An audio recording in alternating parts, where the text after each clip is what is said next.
Hello, please, if you can hear me, say hi on the chat room, please. Hi. Yeah.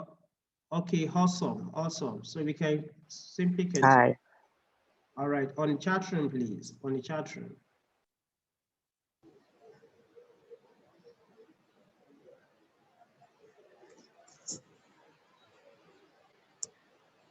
All right, so that's a good one. So we are on question 2.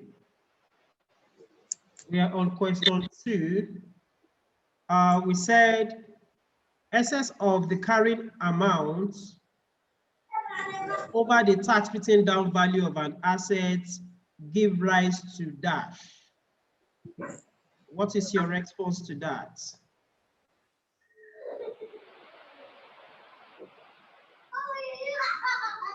Please, let's mute all mics. Mute all mics. Mute all mics to avoid distraction, please.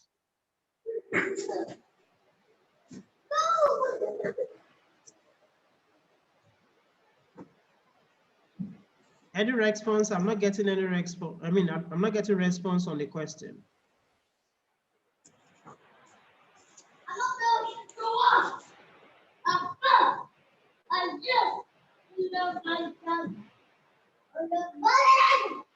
Can this person just mute mic, please?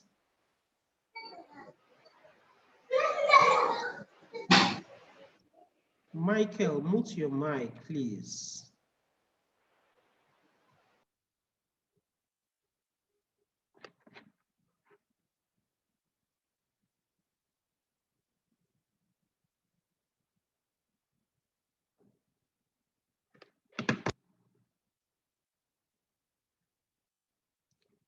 Okay, so Angela is of the view that the answer to the question is temporary difference. Do we have any view of one or two more people? One or two more people. Excess of carrying amounts over the tax written down value of an asset give rise to dash.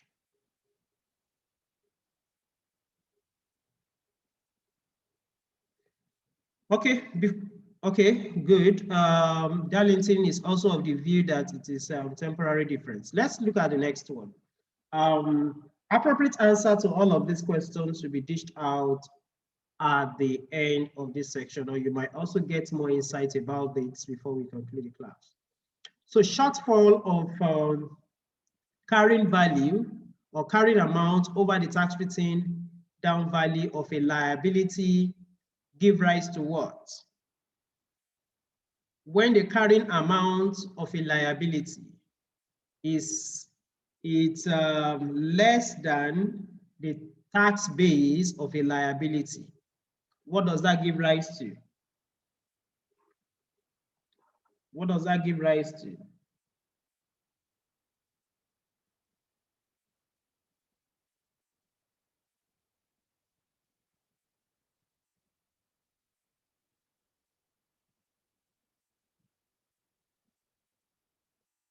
Response, please.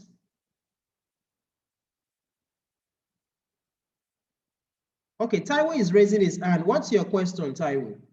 Make it snappy.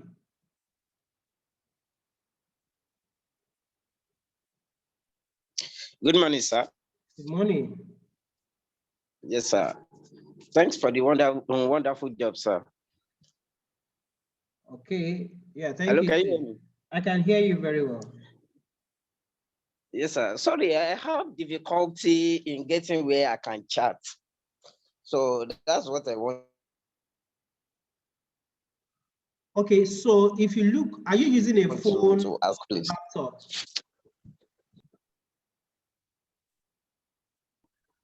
Are you using a phone or a laptop? I'm using phone. Oh, it depends on the nature of your phone, but check towards the bottom of the screen. You should be able to see where the chat icon is.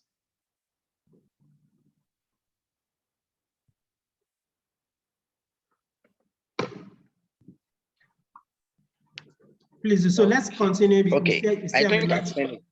Okay, so please mute your mic back. All right. All right. So I didn't get any response to my third question. What's happening when the carrying amount of a liability is less than the tax written down value of a liability? Okay, Fola is of the view that it's a chargeable temporary difference. Okay, that's your view. Okay, number 4. Excess of carrying value of a liability over the tax written down value of a liability is known as what?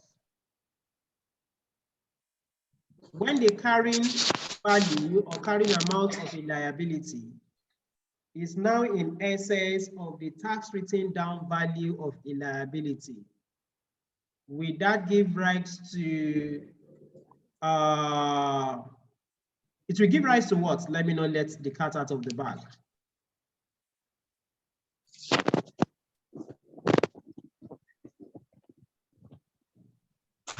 Any response, please mute all mics. Mute all mics.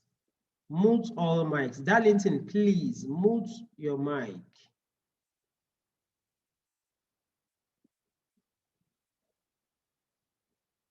Okay. Let's look at the last one before we set the ball rolling. Shortfall of the carrying value. Please note all of these questions. As we continue with the main section and the practical scenario, you will get answers to most of these questions. Please, I have taken time.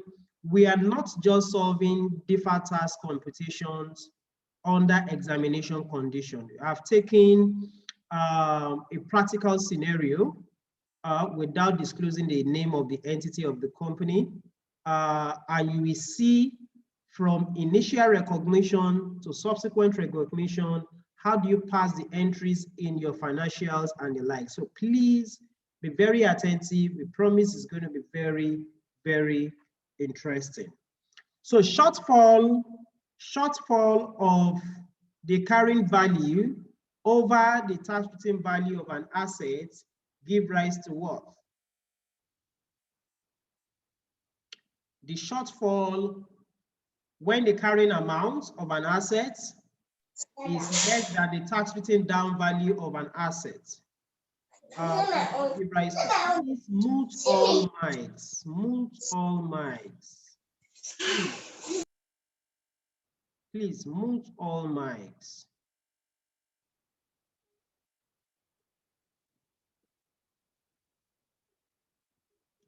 So the shortfall of the carrying value over the tax written value of an asset give rise to what? Any response? Darlington, what's your view? Vitri, what's your view? Fola, what's your view? Oh, you have the view that it will give rise to deferred tax assets. Okay, no problem. So once again, I want to welcome you to this section. We will make it as snappy as possible. I will do a quick review of what we did last section, and we start immediately. 12 o'clock on the dot, we will be rounding up. So what we'll be looking at this section is a brief overview of the last section, a walkthrough scenario of computations of company income tax, capital allowance computations, balancing charge and balancing allowance, practical scenarios of computations of deferred tax computation initial recognition, deferred tax estimates, recognition in the FX. How do you recognize what you have computed in the the deferred tax computation? How do you translate it into the financial reports? Then subsequent years, computations and recognition. Then we have ample time for question and answers.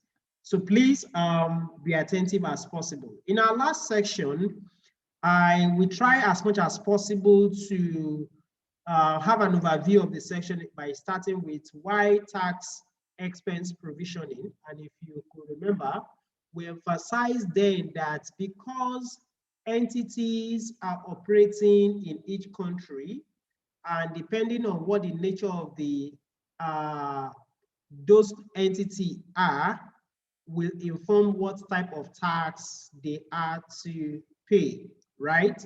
We were able to lay a foundation of businesses that are registered as a business name or a partnership.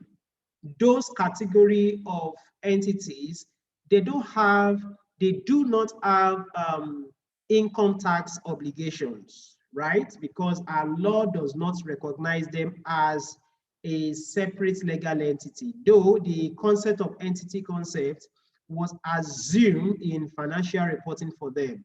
But you will not see any sections of the financial report of a business name, a sole proprietor, or a partnership where the business on its own is liable to income tax. It is never possible.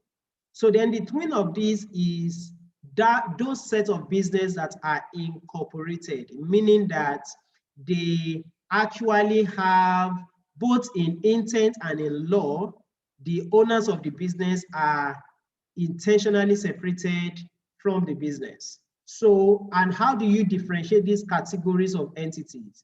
You will always see that they will have what we call RC number, incorporation number, right? While those who are business name and partnership, you always see them having what we call a BN number, right? So note that while business name and partnership don't have obligation for income tax, they have other tax agency responsibilities. But the business as a person don't pay tax, right? So when we are saying we are making deferred tax provisioning, we are not looking at categories of such business, right? We are concentrating on those who are actually incorporated, whether limited or unlimited. Then in our last class too, we dwell much more on what are the types of tax. We classify the types of tax as direct and indirect. Under the direct tax, we gave an instance of the company income tax that usually comprises of the CIT, the EDT, and the likes, right? While the indirect tax, we give a typical examples of taxes that are not directly borne by those who pay it, right? And yeah, so a typical example of that is what we call the VAT, right? And that was just to summarize that. For more information about this, you can make reference to our last section on this. Then the component of the income tax, we also emphasize this, that as far as IAS 12 is concerned, there are two major components of the income tax expense for incorporated entity. One is the current tax component, and the other one is the deferred tax component. We also dwell much more on trying to differentiate what is the implication of each of these components. While the current component, which comprises of the CIT and the EDT, these are the actual tax that the business will pay, right? The other components, we are just doing it because, one, because of the matching concepts, right? And it does not in any way represent what will be paid and what will not be paid, right? So when we say deferred tax, we are just trying to ensure that tax expenses or tax incomes that relate to a particular period are actually matched with other expenses and incomes that relate to those periods. So it's just a book provision. It's not an actual tax. Please note that. If you don't take anything out of this section, please note it that deferred tax is not the actual tax any company pay. Why do we do it? We are doing it because, one, the standard emphasizes it. Two, it is in line with the generally accepted accounting principle, right? That emphasize much more on the matching concept.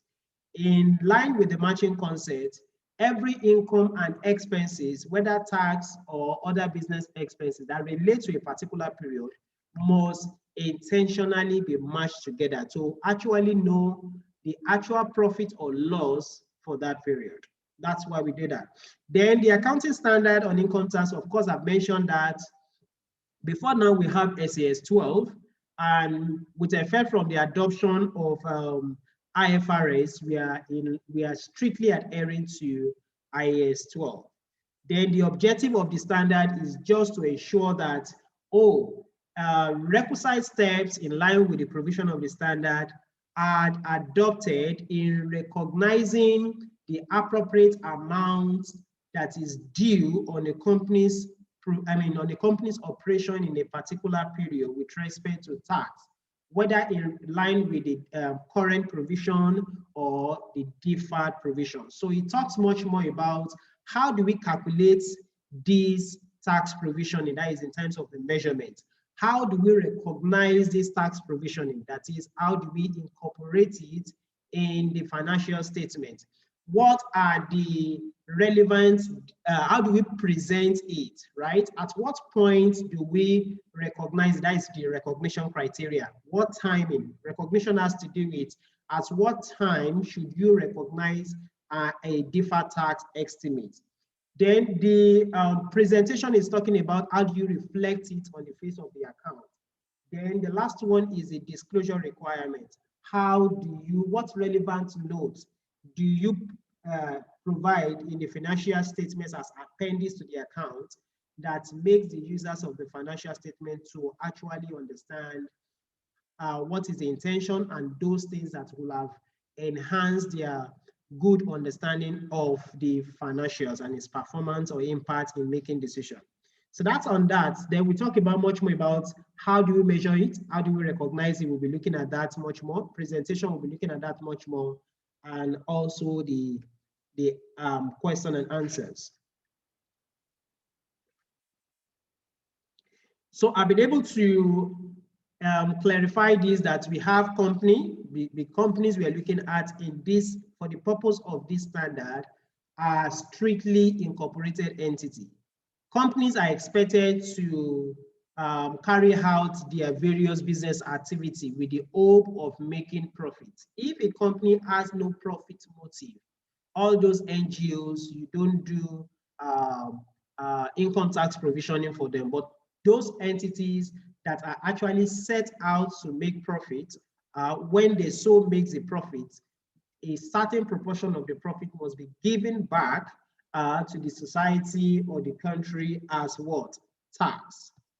Then we've been able to do more justice on these, the tax, direct component, the indirect component, the direct component as having CIT, EDT, CGT as the case may be, the indirect component having VAT, custom duty, and the likes as the case may be. Please, I want to be sure that I'm not alone and that you can hear me very well. So if you could do, I need you to indicate on the chat room, please. Yes, yes. Just indicate yes on the chat room, please.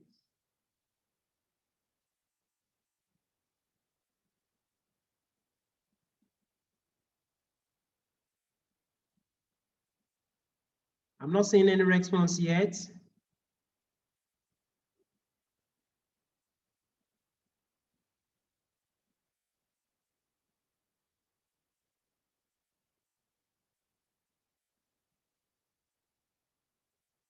Can you hear me? Okay, awesome. Awesome.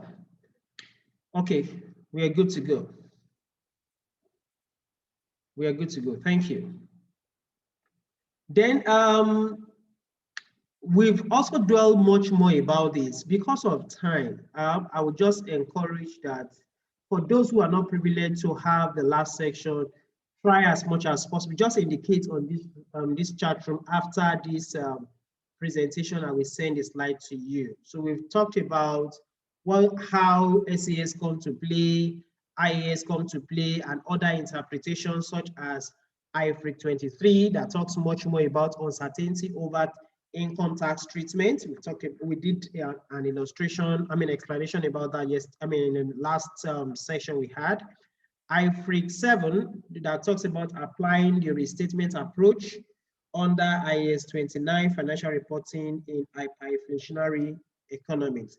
Then we did a brief explanation about SIC 21 and that of SIC 25. Today's section is actually to address the practical approach to calculating this. So, but before we go on, these are very, very key. These are very important. So please note, there are certain terminologies we'll be using in the course of the session that we need to have a good understanding about. One of them is tax base. What is the tax base? In my wordings, and according as extracted from the standard, I put it as the tax base of an asset or a liability is the amount attributable to that asset or liability for tax purpose. What does this mean? That is, anytime you want to calculate tax liability, the amount you apply the tax rate on is, in a simple way, is said to be the tax base. Do you understand? And the temporary difference, right? Temporary differences generally can be temporary, can be permanent, right? And what gives rise to this difference is in terms of when we prepare financial reports, right? It is prepared in line with the standards. When we are expected to pay tax, it is done in line with the tax laws. Most of the time, the provisions as contained in the accounting standards are usually at variance with the provisions as contained in the tax law. So there will be these differences about when should we subject an item of income to tax because of the differences in those two references, or at what point should an expenses be liable for tax purpose. Let me pick a typical example of that. As far as the tax law is concerned, right? When you dispose an asset and you make a gain on disposal, not a capital, a chargeable gain. When you make a gain on disposal, financial reports recognize this as an income. But as far as the tax law is concerned, it is not a taxable income, right? And the thinking is this: financial reporting assumes that we use accrual basis in preparing our financials. So there are instances whereby certain amount of money has not been expended, but has been estimated and accrued for. Example, depreciation. Or an income has not been earned in cash, but meanwhile, we have recognized it in our financial reports, right? That is what financial reports does. But in tax pays recognizes that income should be taxable when the actual cash has been earned, and expenses should be deductible when the actual cash has been expended. So when there is difference between how this income or expense should be treated in financial reporting and that of the tax purpose, that gives rise to difference, right? Some of these differences are reversible, some of them are not reversible. The ones that are not reversible are called permanent difference, right? The ones that are not reversible are called permanent difference. But the ones that are reversible are called temporary difference, meaning that, oh, we are not taxing it now because the cash has not been earned. Rather, we will tax it in future, right? A good example of that is depreciation. You have assumed that for utilizing an asset in the course of your business, there should be a portion of that cost of that asset that has been used up. Accounting calls it depreciation, right? Tax calls it capital allowance, and the basis of calculating it is also different. So that will give rise to a temporary difference. All temporary differences are to be taken into consideration when you are making estimate of your deferred tax. While permanent difference should not be taken into consideration, because what it then means is that it will never be taxed, right? So while we don't do tax estimates, deferred tax estimates for sole proprietorship business and NGOs, right, is because the differences are permanent. The accounting wise, we would have wanted to do an estimate of what their tax should be. But as far as the tax law is concerned, there is no tax provisions about how to tax them at all. So it is a permanent difference. It will never reverse, right? But like that other one I have cited, it may reverse in future, right? So that is why that is what actually gives rise to deferred tax provisioning. So our temporary difference can be tax deductible and can be taxable in future. So when you say it is deductible, it means it will eventually give rise to a deferred tax asset. But when you say it is taxable, then it will eventually result into a deferred tax liability. We've done a lot of explanation around this before now, right? And how do we actually know when you want to calculate that difference? You are comparing the carrying amount of your assets or liabilities, as the case may be, with the tax base of that asset or liability. Please, I need to stress it here that as far as IAS 12 is concerned, there were two methods about how to calculating deferred tax. The first method is called the balance sheet approach, and the second one is called the profit or loss approach, right? The standard went further to recommending the approach that should be used, and that approach, or let me just put it to the house. Could anyone remember, we mentioned it in our last class, which of the two methods is actually recommended by the standard? If you have response to that, please indicate on the chat room. I want to be sure that we are all together. There is a balance sheet approach, and there is what do you call it? Profit or loss approach.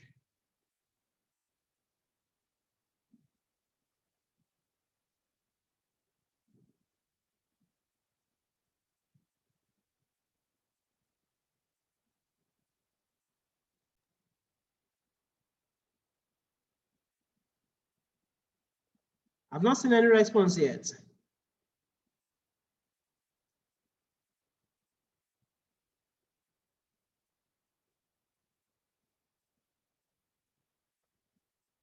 No response?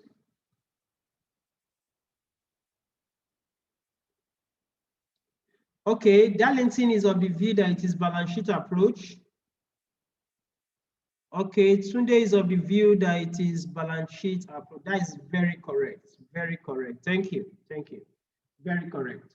So that is what the standard recommends, and that is what we'll also be using in the course of this session, right?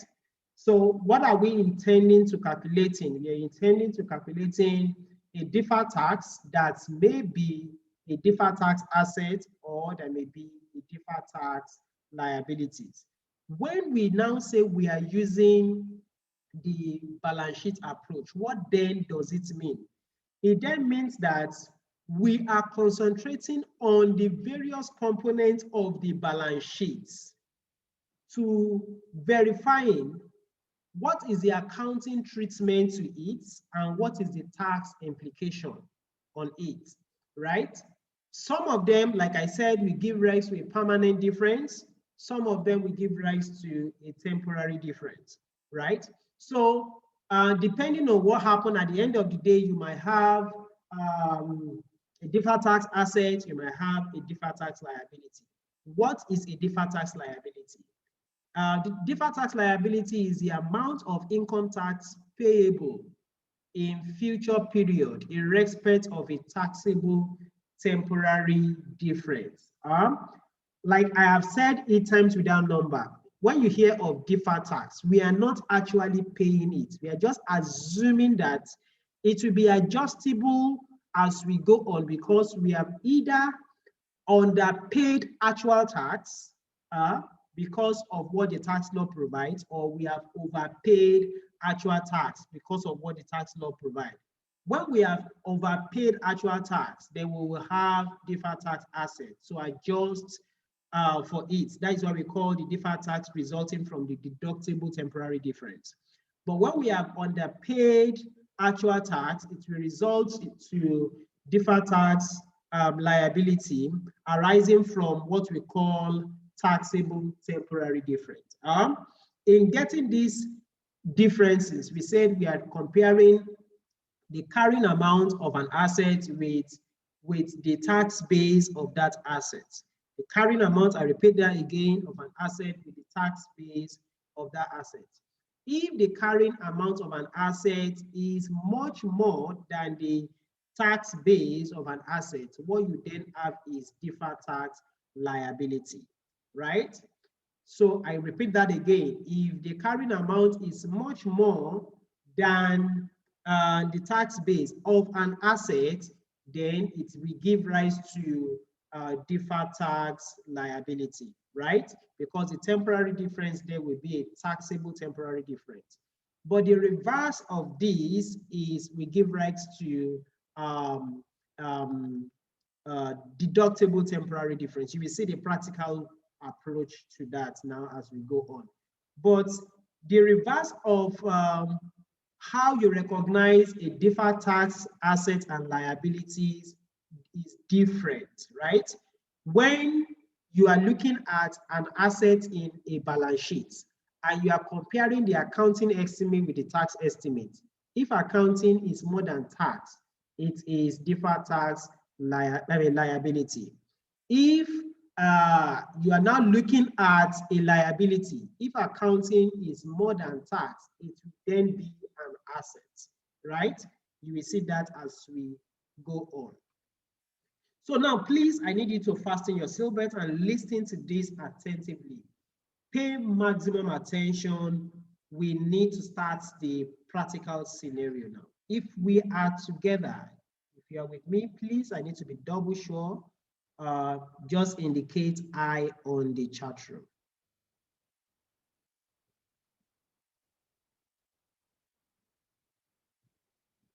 Indicate I on the chat room.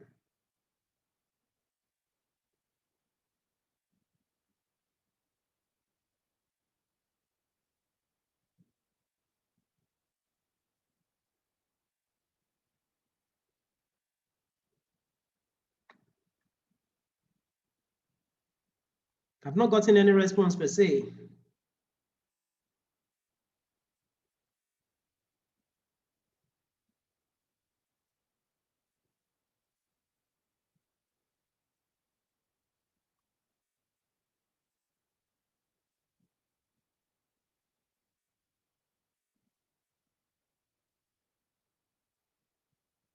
So I presume we are all together.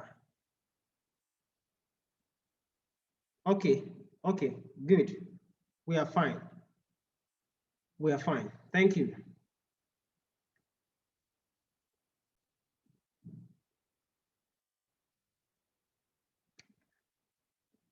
Please, I'm sure everybody can see my screen.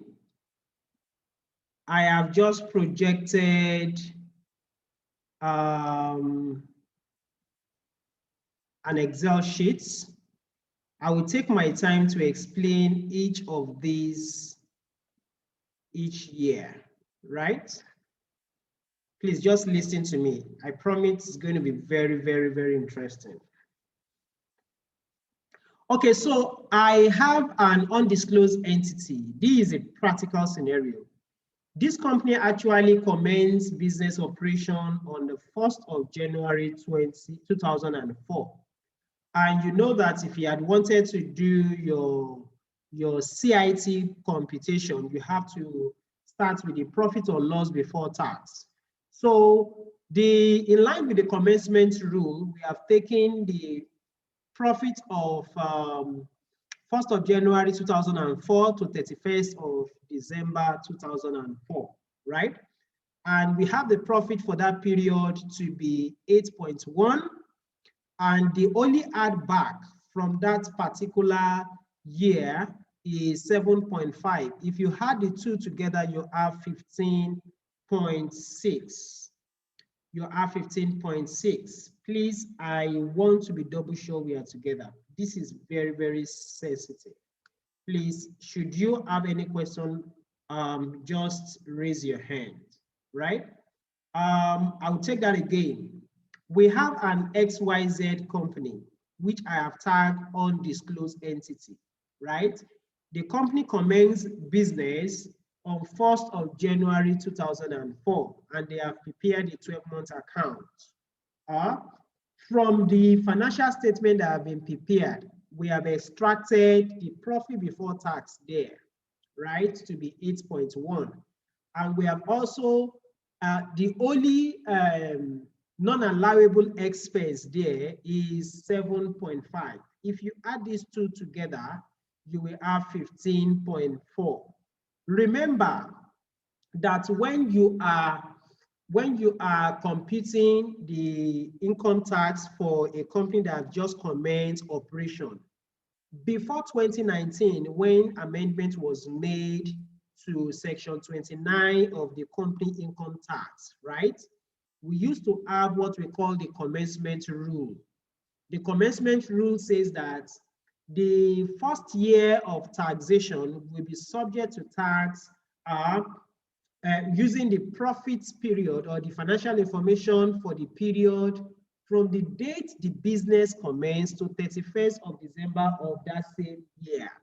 That is exactly what we have done here.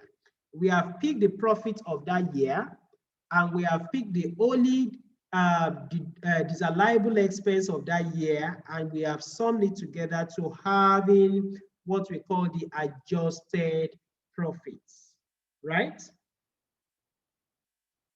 If you get that, if you understand what I've explained thus far, indicate I, please.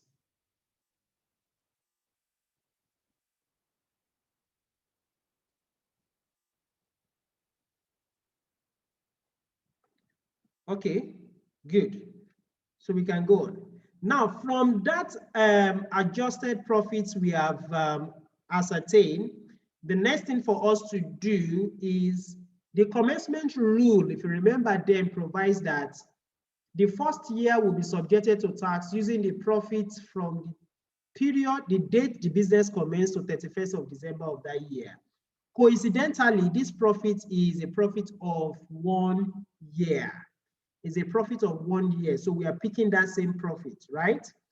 The law also provides that the second year will be subjected to tax using the profit of the first 12 months, right? Because this particular profit also represents the profit of the first 12 months, it is also taken as the assessable profit for that second year. I believe that is understood. So we now go into the CIT computation for that first year, right? So from here, we have the assessable profit of period of 2004, and we have a capital allowance. I will show you how that is estimated, right? Let's just assume, because the purpose of this class is not to look at capital allowance computation. There is a lot of complexity around that too, right? So the capital allowance computation for that period is 21 million, right? Then if you could remember, there is a restriction to when you want to claim your capital allowance, relieve your capital allowance against your assessable profits. The summary of the restriction is that you cannot claim more than 2/3 of this your assessable profits. So that is why how we got this 10.4 is to say 2/3 times the assessable profits. That gives us what we call 10.4. What that means is that it is only 10.4 that can be deducted from the assessable profit for us to ascertain the taxable profit, right?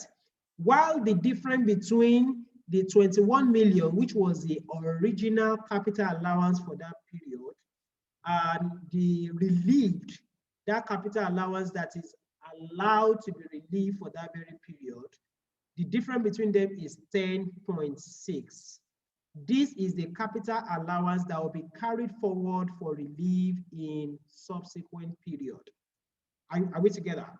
Now, the taxable profit is the difference between 15.6 and 10.4. That gives rise to what we call the 5.2.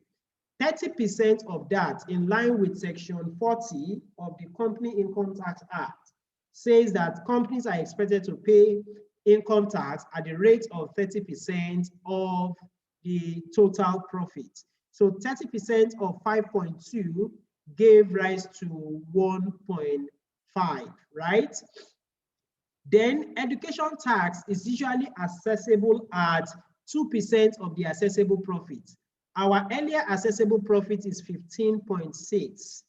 Now, if you take the 2% of this, 15.6 times 2% of that will give us 312,979.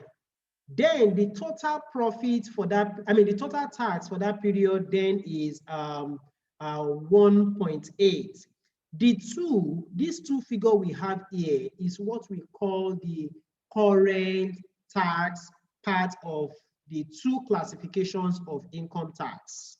Do you understand? What we need to do, if you remember, I asked a question on these notes before. What we need to do is to recognize these in the income statement. I will simply debit my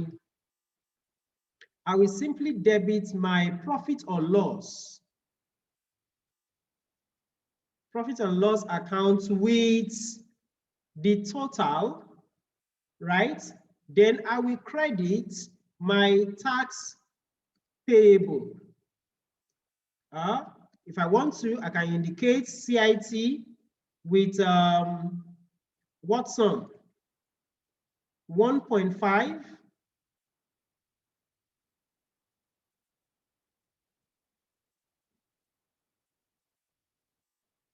1.5 and tax payable to EDT is also 312. If I had both sides together, I will have 1.8, 1.8. When you have done this, what you have simply provided for is the current tax component of the tax due for that year, and which is not complete. If this is the only thing you have done to recognize the tax due for the year, what you have just done is that you have not complied fully with the provisions of IAS 12. However, this is the actual tax that the company will pay to the FIRS in Nigeria. And 1.5 of it is arising on CIT, 312 arises on EDT, right? How then do we recognize the deferred component, which is the purpose of this class, right? Remember, please, I'm so sorry, maybe we create another section for the purpose of those who might not have an in-depth understanding of capital allowance computation. I will just assume the rates because we really don't have much time, right? This is one of the ways you can do this. We do this in practice. We have calculated this is the cost of the assets. We have assumed that they've applied the relevant rates in determining the capital allowance for that period. If you add all the capital allowance, look at the column for total allowance, right? In 2004, which is the year we are looking at, on furniture and fixing, it was 400,000. On building, it was 4.3. On motor vehicle, it was 16.2. and that's all for that year. So this is how we got the 21 million that we use in our computation here. 21 million that we use there, right? Then please note that the difference between the actual cost of the assets, which is 1 million, and the tax written down value, I mean, the total allowance, we give you the tax written down value. So for these assets, it is called the tax base because this is a tax valuation of furniture and fittings, 600,000. 14.1 as against 18.5 is a tax base for building. Motor vehicle is 9.7, and that is all for that one. Please note, I need to be sure that we are all together. If you understand what we have explained thus far, could you please just say yes on the chat room?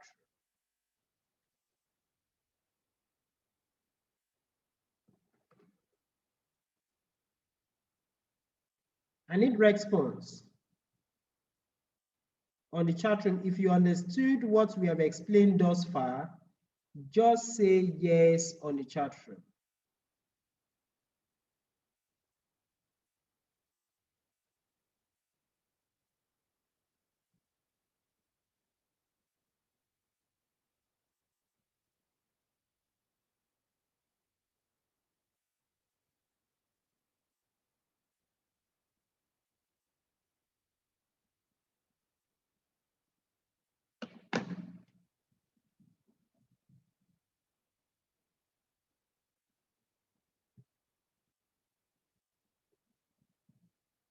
Okay, so the next thing we will have to continue to do is, let's now do the deferred tax provision for that year.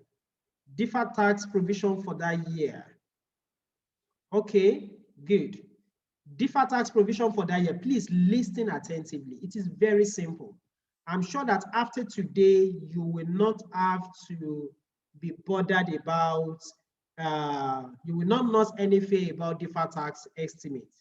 Remember in my earlier explanation, right? In my earlier explanation, we have said that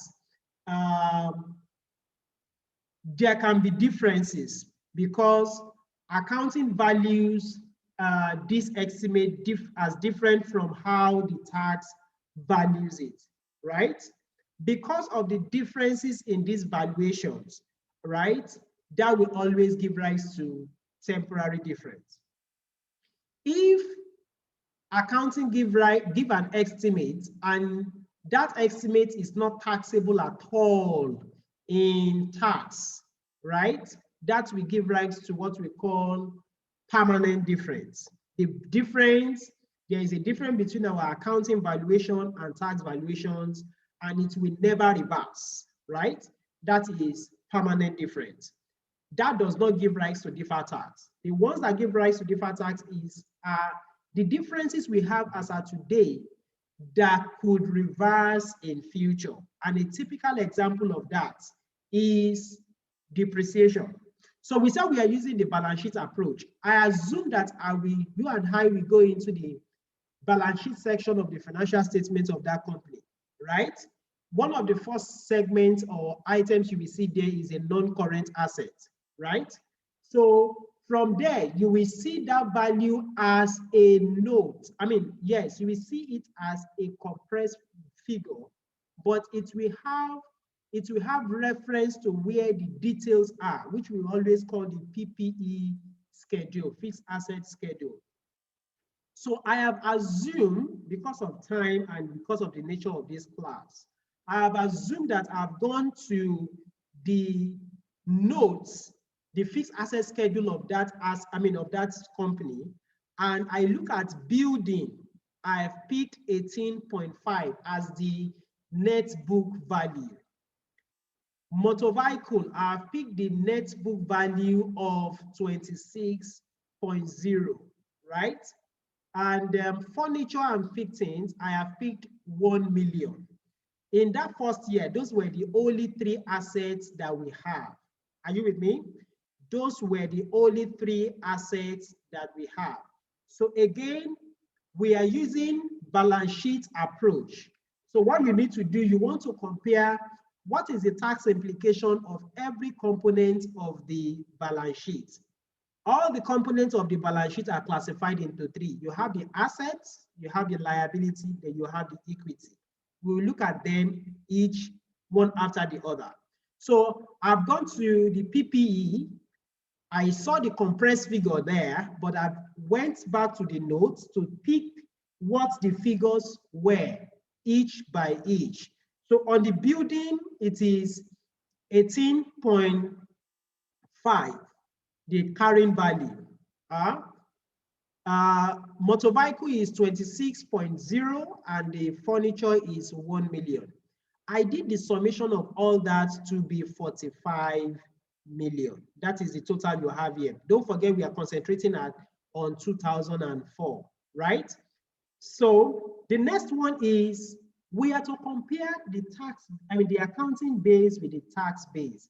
I mean, carrying amount, which is the accounting base, with the tax base. The tax base of all these PPE are the are the tax written down value from our capital allowance. Where do we get the carrying value from in the accounting base? It is from the PPE schedule, which we often call the fixed asset schedule. I pick each by each. We only have 3 assets for that year. Then I came down in tax base. If I come to capital allowance computation here, let's look at it together. For the fixed furniture and fixing, it is 600,000. So I should have 600,000 in my tax base. I hope you can see it. Then I will come to the next item.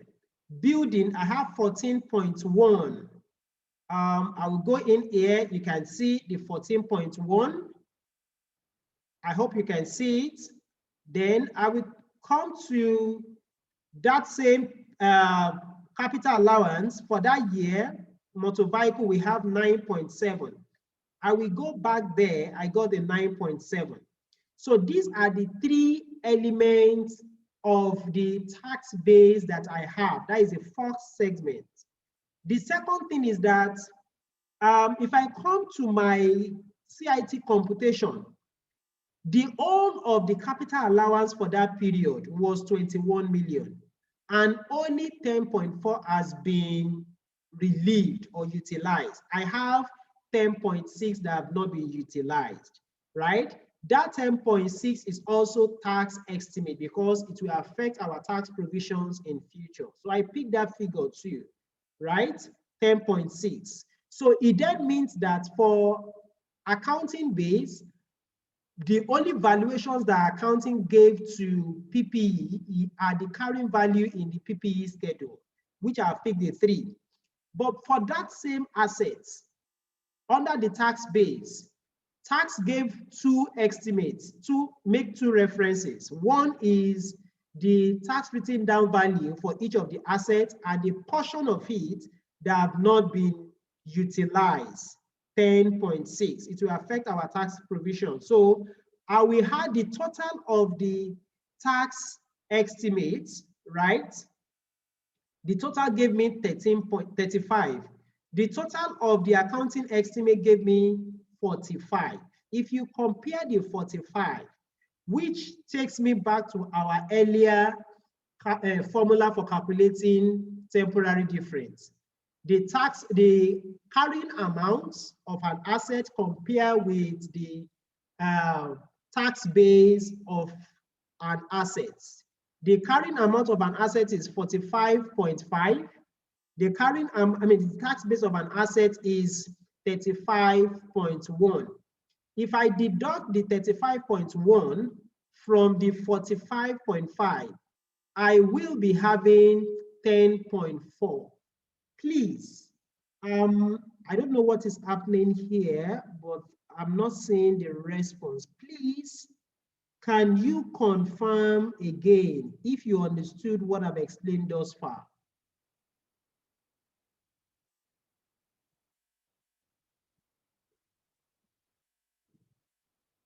Okay. Okay, good. I got a response from Tunde, Fola, Michael. Good. One more person. Okay, okay, good. So we are good to go then. We are good to go. All right. So since everybody understood how we got the temporary difference, right?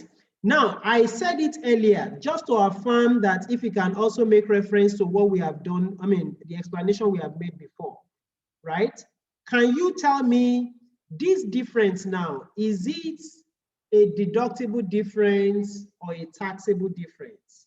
Please, on the chat room, please indicate, is it a deductible difference or a taxable difference?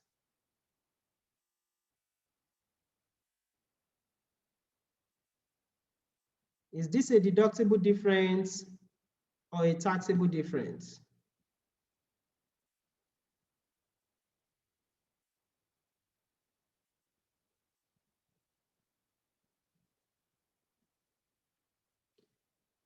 I'm not saying, okay. Darlington says,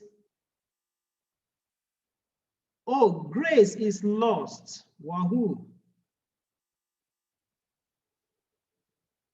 Okay, Tunde says it's a taxable difference, correct? Okay, okay, good.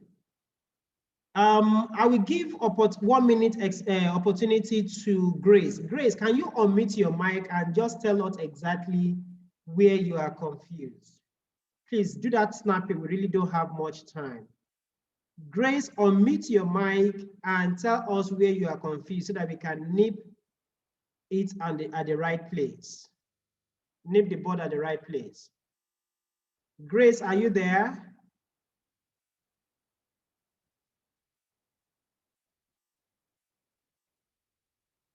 Grace, are you there? Oh, she's not there.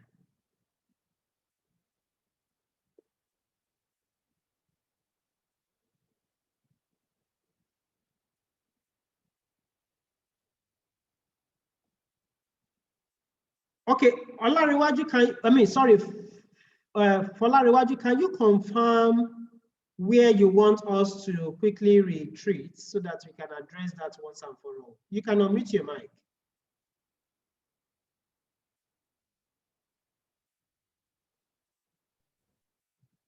Actually, well done. I'm okay. It's just that I miss something. Though I just want to give a response to if it is a taxable or difference or deductible. So I want to compare what we have between the tax base and the carrying amount. But because I was actually driving, I was just following you. So I just want to, yes, I just want to make sure I give a response. But since one of us has said it's already taxable difference, I think I'm okay. I'm okay. All right, thank you very much. Grace, are you back? Can you tell us where you are confused so that you can be sure that everybody is carried along? Grace? Sorry, I said I don't want. Oh, I think the network is not too good there. Maybe you indicate on the chat room then. 2005. Can you hear me? Okay, I can hear you now. Okay. Sorry, I was like, I don't understand how we got the temporary differences now under 2004 year of assessment and 2005 year of assessment. Sorry, I think my network was okay, having problem. I was not listening. I was not hearing you again when you were explaining it. Sorry. Okay, good. First of all, you need to note that, mute your mic back. Thank you very much. You must note that don't concentrate on the 2005. We are not in 2005 yet. We are in 2004, right? And I will quickly take that again. Now, in 2004, we have shown how we calculated the company income tax, which we did here, right? We ascertained the company income tax to be 1.5 and the education tax to be 3.2, 312. We now come to the capital allowance for 2004. 2004 has a tax written down value on furniture to be 600. Tax written down value on building to be 14.1. Tax written down value on motor vehicle to be 9.7, right? The total of that gave us the 21 million that we use here. But it is only the 10.4 that have been utilized. So we now have 10.6 carrying forward. Yeah. Now, because of the nature of this question, the only part that is of concern is just the PPE alone. There is no liability, nothing, right? So we still treat others that will be more complex later on, but we want to start it from the simplest part. So on the PPE, accounting-wise, we have picked this. Let's assume that you are doing this for your client or your employer. You will go to the fixed asset schedule. You know the net, the total, the net of the carrying value will be reported in the balance sheet. Please mute your mic. Okay. So will be noted in the balance sheet. So for us to get the breakdown, we will come to the fixed asset schedule, right? You have for building. For building, we have 18.5. For motor vehicle, we have 26.0. And for furniture and fittings, we have 1 million. If you add all of that together, that will give us this 45 we have here, right? That is the only valuation that accounting-wise we do to PPE for the purpose of this question, right? Now coming to tax estimates, we have 14.1, which is coming from this carrying amount, capital allowance for building. You can see the 14.1 here. I believe everybody can see that. Now for motor vehicle, 9.7, we can see the 9.7 here. That is a tax written down value, right? Then the furniture and fittings, 600, you can see the 600 here. I believe everybody can see that. So that is one aspect of the tax valuations to PPE. Though tax does not call it PPE, we call it qualifying capital expenditure. So these are the balances we have. Then the second thing that tax estimates provide on qualifying capital expenditure is unabsorbed capital allowance. We have that from this very place, 10.6. So if you bring that also in, all the valuations that tax has given to that PPE or qualifying capital expenditure is 35.1 million. But accounting has valued it at what? 45.5 million. And now said, this type of difference, is it a permanent difference or a temporary difference? Because it is just a moving balance that will continue to sometimes be increasing and later on reduces, because it will always reverse in future. At the moment, accounting estimate is higher than tax estimate. Later on, it will continue to reduce until both become zero. So because it reverses, we call it a temporary difference. Do you get what I'm saying? Now, if you now compare the 45 million with the 35.1, the difference here is now 10.4. My question now is this kind of difference, is it a deductible difference or a taxable difference? Remember I said it earlier, when the carrying amount is higher than the tax base, it is taxable difference. When the carrying amount is higher than the tax base, it is what? Taxable difference. So this 10.4 is a taxable difference that will give rise to a deferred tax liability. How do I get my deferred tax liability here? It is 30% of this 10.4 will give me 3.1, right? That is the deferred tax liability. And if you look through other components of, for the purpose of this question, other components of the balance sheet that we might have are the current assets. What are the things we might see there? You might have trade receivables. So we assume that there is no disparity in their valuations, right? That company did not even have any trade receivable. That is why you saw everything to be 0, 0, 0 all through. So another thing you can see there is other receivable and other assets. The company did not have anyone for the purpose of this illustration. That is why everything is 0, 0, 0, 0 all through. Sometimes you could see loan and advances. In this particular question, the company did not have accounting estimate valuation of loan. They didn't have any loan and advances at all. So tax will be 0, accounting will be 0. Cash and cash equivalent, that's your cash balances and all of that. If you observe me very well, you will notice that I'm looking at each and every component of the balance sheet because I'm using balance sheet approach, right? Cash and cash equivalents, the company did not have any cash balances. So accounting estimate with tax estimate will be 0. There is no any foreign exchange movement. Sometimes this may arise from companies that have foreign currency account balances. So when you restate the balances, there could be foreign exchange gain or loss.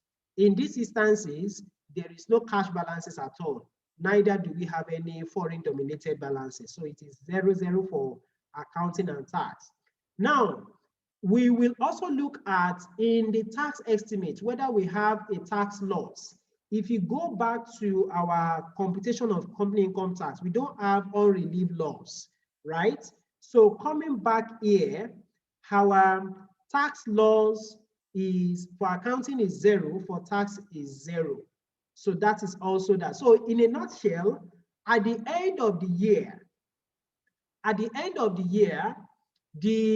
we have a deferred tax liability. How do we have a deferred tax liability? I will go into each of the estimates I have made. The places I have deferred tax, I will add each of them together. So I have deferred tax arising from the PPE, but other ones were nil, nil, nil, nil all through. So if I sum that together, the only thing I will have is 3.1. So that is the deferred tax for that year. Please, I need to be sure that you all understood what I've explained thus far. Can you confirm on the chat room? Okay, Tunde asks that if there is a loan asset, what will happen? Good. I plan to answer that in my other illustration, but I can just simply explain it. Don't forget what we are looking at is how does accounting value the loan and how does tax value the loan. If there is no impairments, right? You know, that loan can give rise, that loan asset can give rise to what we call a financial asset in line with IFRS 9, right? IFRS 9 may now tell you to make ECL provisioning on it, right? But let's even assume that there is no provisioning on it at all, right? So it means if the loan is 10 million, accounting-wise is 10 million, because you've been able to prove to the tax authority that so people are owing you 10 million, tax estimate of it will also be 10 million, right? So there won't be any difference. But you will see in my subsequent illustration where I actually recognize that there will be impairments. So let's just take it one step by step, right? Aside that very one, please, do you all understand? Please indicate yes on the chat room so that I can take it off from there.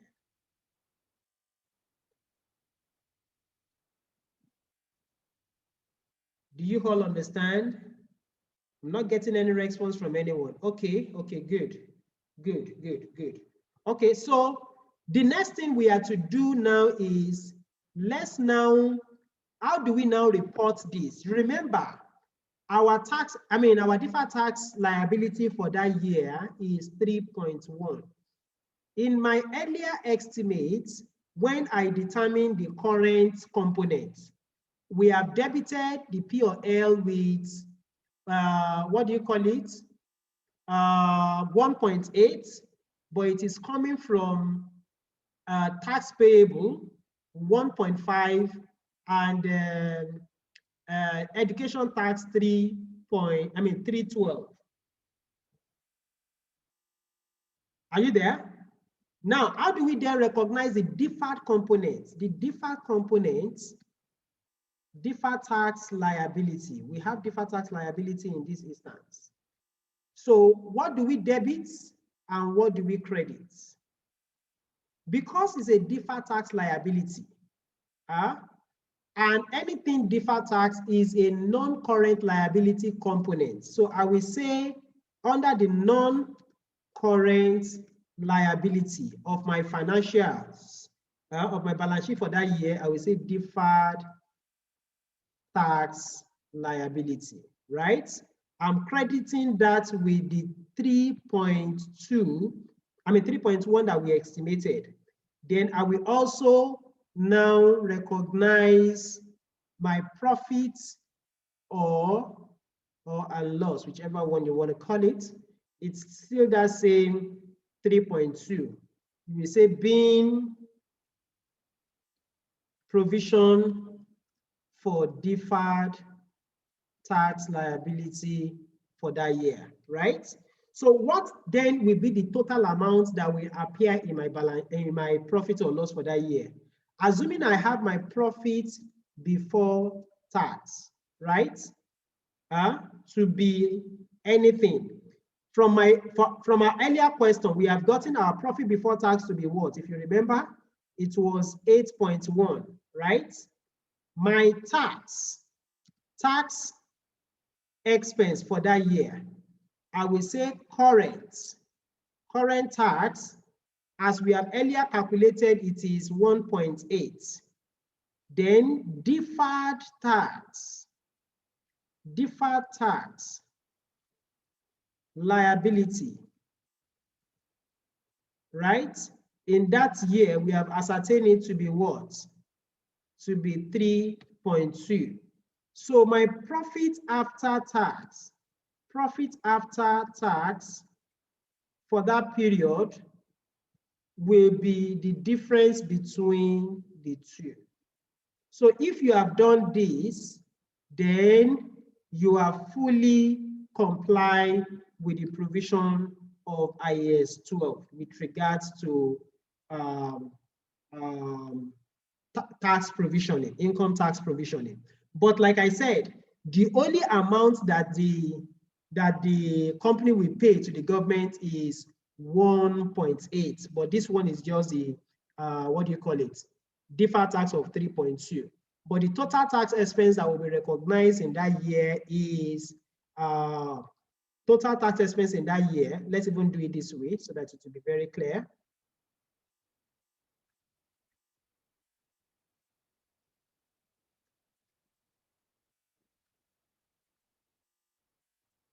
So total tax expense in that year is 5.1. I mean 5.0. Total tax expense is 5.0, made up of current component 1.8, deferred component 3.1. So please, I hope we all understood this. Let's ask questions before we take a little more complicated one. Please, if you understand, just indicate yes. Sorry, indicate I so that I can differentiate it from other response. Indicate I. Also. Larry, I hope you understood what we have explained thus far. Michael, I believe this is understood. Sulaiman, Taiwo, okay, awesome. Grace, I hope you understand us. Hello, sir. Yeah, who is that? This is Tony on the line, sir. Okay, Tune, you have a question? Yes. Okay, make it very snappy. Okay, my question is, okay, if we are paying the current tax based on what we are make provision for, and when we do our audit, and the auditor also agree with us that that is the current tax that is due, and we have made the payments, and if the tax authority now come, they carry their own tax audit, and they now give us an amount that is higher than 1.8, and we have actually do a self-assessment already, and we have paid 1.8, and they now came out with maybe 2 million. It then means that, are we still going to pay the additional tax liability they made for us, in as much as we don't make provision for it? Okay, so that is, maybe later on we will also have to do a training on how do you handle company income tax audits, because a lot of complexities are involved, right? But whether you are doing tax audits or you are doing a self-assessment, you are expected to be very, very objective. Do you understand? What guides you as a taxpayer and what guides the tax authority is the law. So what could likely give rise to differences in your estimate is whether you have recognized as non-taxable some items of the some items of the income that the law actually tax. Do you understand? So, but that is debatable during the tax audit. You have to agree what portion of the income that are they recognizing that you have not recognized, what portion of the allowable expense have you recognized that they have not recognized. And what will also give rise to differences in your tax estimates with that of the tax authority, it's also a function of they might be accusing the company of having understated its revenue or a lot of other things. But all things being equal, if what you have used is what they have used and there is no area of conflict, and you have also adopted the law as it ought to be adopted, and they also objectively has adopted the law how it ought to be adopted, you will get the difference. But let's now say genuinely, their estimate is now higher than yours, and you were convinced that truly you have underestimated. Are you with me? Truly you have underestimated. What then do you have to do?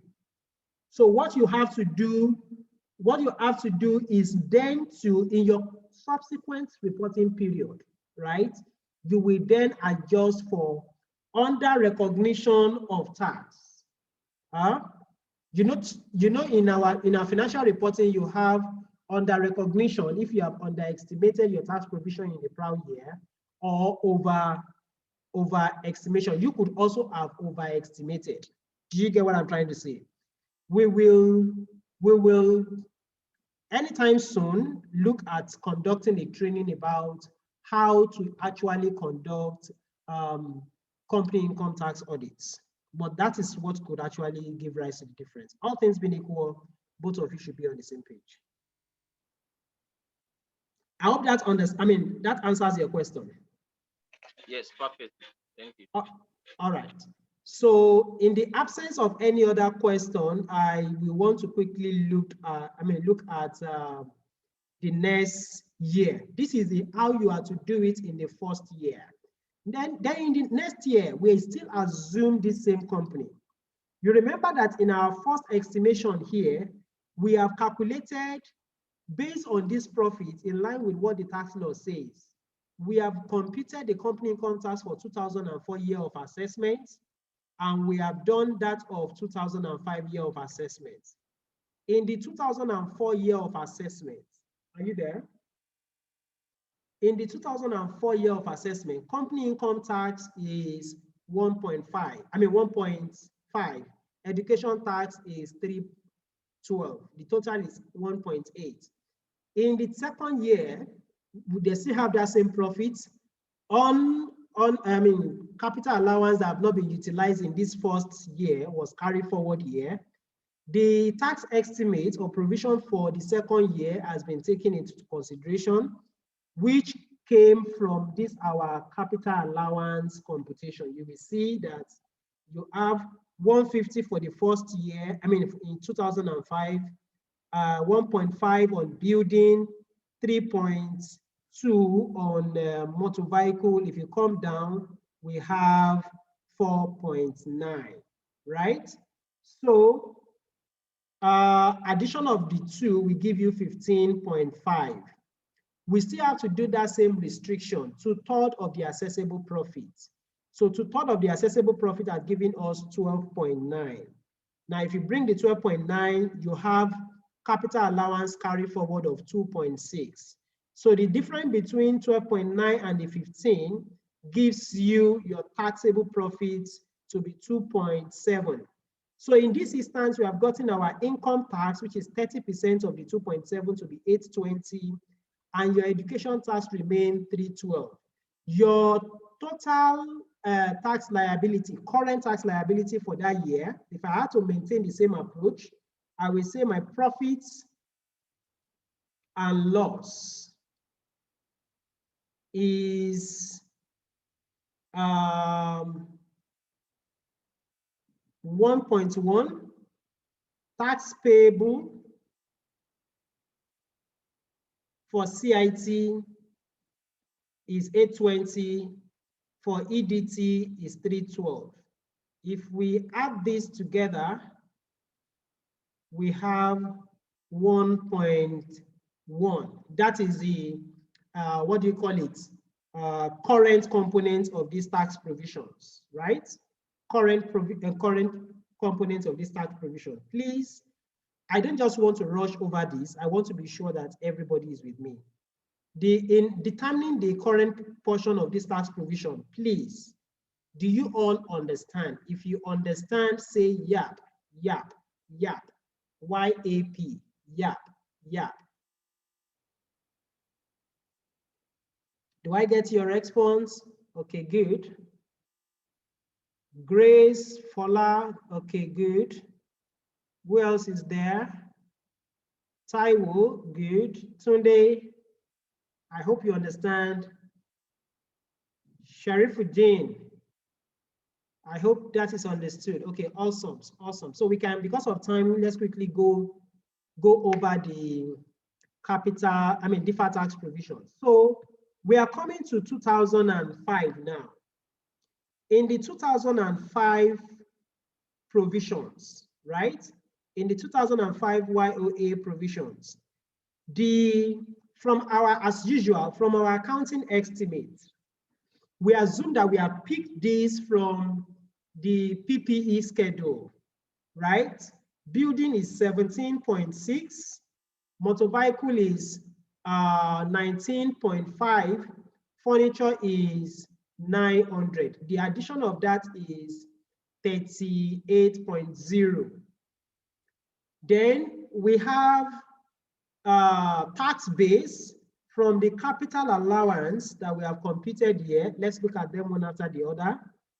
Building is having 12.0. If you come in here, you will see 12. Let's see that again, 12.6. So if you come in here, you see 12.6. Motor vehicle is having 6.5. If you come in here, you see 6.5.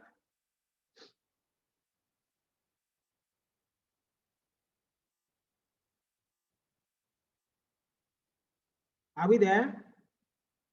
You see 6.5. Furniture is having 450.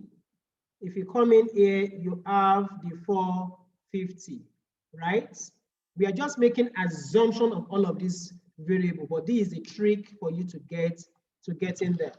Now, if you look back, unabsorbed capital allowance in that year, in the prior year, it was 10 million, but in this current year, it is 2.6.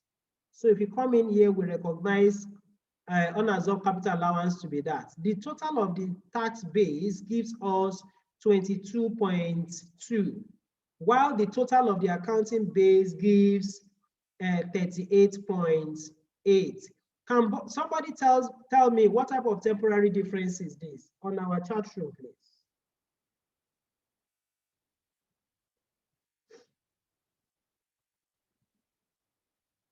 on our chat room, what kind of temporary difference is this? Is it a taxable temporary difference or deductible temporary difference?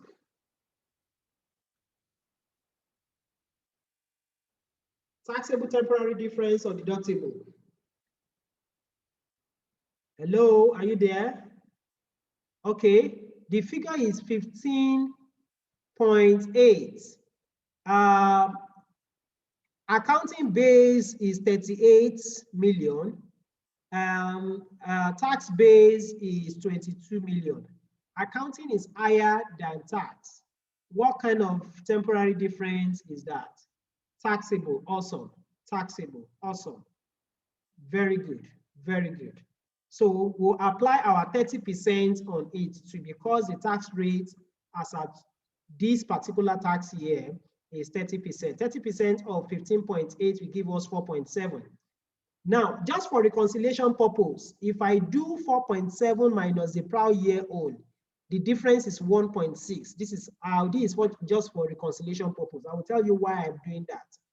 Now, going on, in that same year, there is no trade receivable figure. There is no other receivable or other assets. There is no loan and advance.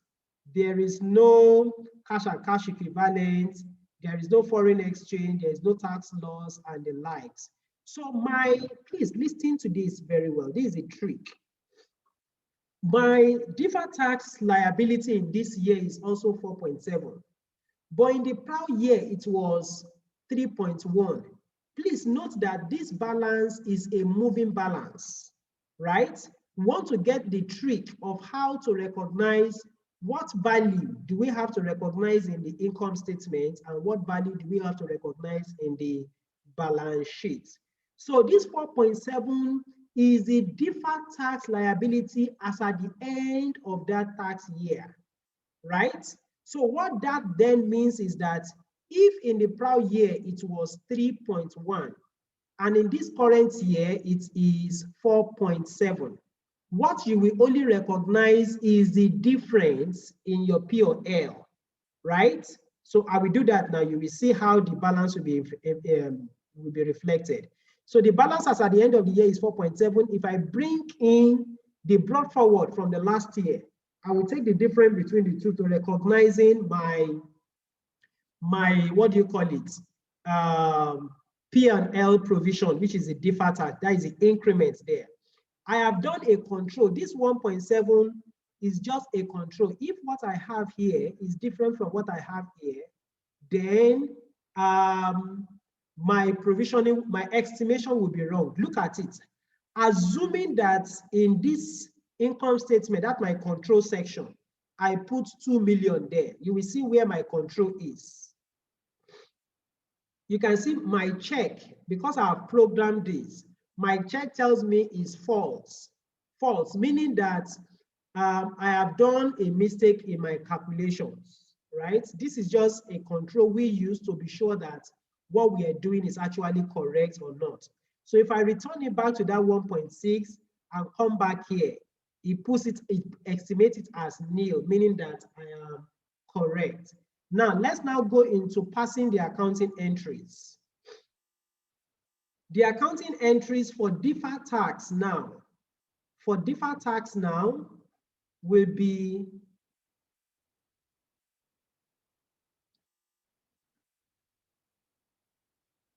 the accounting entry for deferred tax now, I'm still to debit because it's still a deferred tax liability. I will debit the increment, that increment I had with 1.6, which is the increment. Then I will credit my deferred tax liability with that same figure, 1.6. What that then tells me is that in the prior year, it was 3.1. If I add, this is credit plus credit. If I add both of these values together, what I'll be having in my balance sheet as deferred tax liability will be 4.7, right? So, but please know there is a technicality in this. The technicality therein is that you know that The profits of the period we are using is for 2004, right? Tax law says we should do 2 years provisioning on it, right?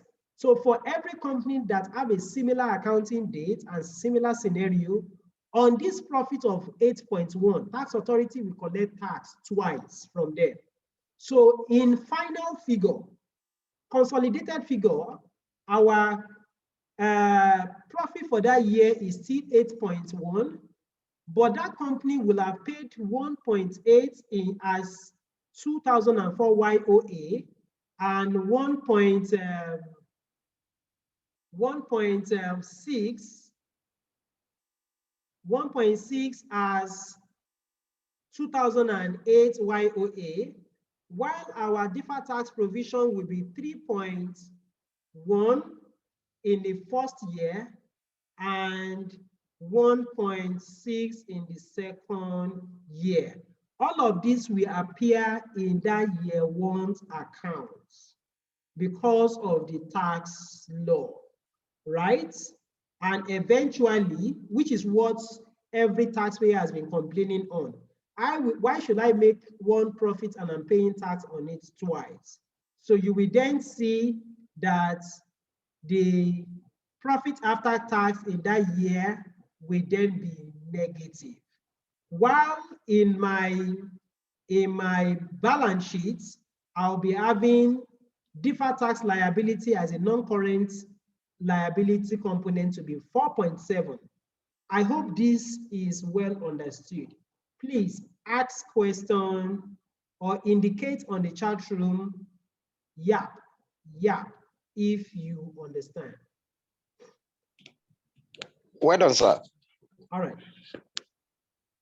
So please, can you come again with that explanation, sir? Okay. I did. The explanation about the consolidated figure, Abi? Yes, sir. Okay, you remember that in section 29 of the Company Income Tax Act, where they talk about the commencement rule. The commencement rule, when you are starting your business for the first time, if you want to compute the tax for the first year, the law says that you will do date of commencement to 31st of December of that year. Yes, sir. In the case of this company, they started on 1st of January. So they have complete 12 months in that first year. That will be 2014 YOA. Yes, sir. Then the law now says that for your year 2, which is 2005 YOA, the profit of the first 12 months, coincidentally, we are still having profit of the first 12 months. So be the same profit we have used in year 1. Right? Technically, it then means that on the profit of 8.1, this company will pay tax twice on it because of the law.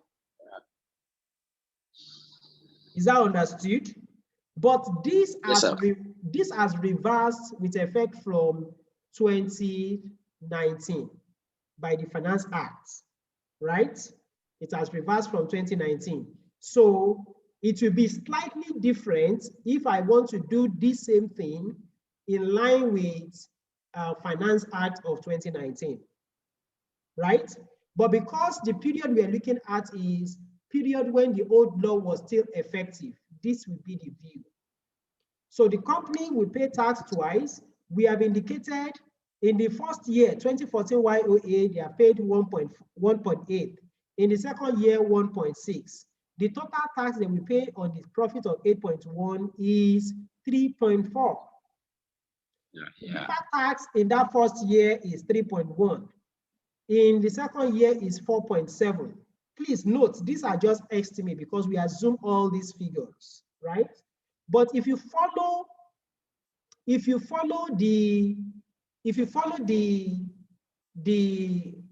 exact figures or practical scenarios you'll be having using this same step, the same thing, you'll be getting the same thing. Darlington says that noted, sir, but Finance Act has been overridden. Please note, after the Finance Act of 2019, we still have the Finance Act of 2020. Go and check very well. that Finance Act of 2020 still did not change that provisions of 2019. Do you understand? So it's still the same, it's still the same way you address that same changes or correction made to section 29 of the Company Income Tax Act of 2007 was still sustained in 2020. So it all depends on which year you are looking at. So if you are looking at 2019 accounts, you cannot apply 2020 Finance Act. You have to apply the Finance Act of 2019. So if you are looking at 2020 accounts, then you will now need to adhere to the 2020 Finance Act, right? Then I was also privileged to know that the House of Assembly is also working on, or the minister is also working on the 2021, right? So that has to do with each of the laws. That is for that now. In the absence of that, I want to know, is there still any other question? If you understand and there is no other question, just say yes, yes. Please indicate yes, yes, yes.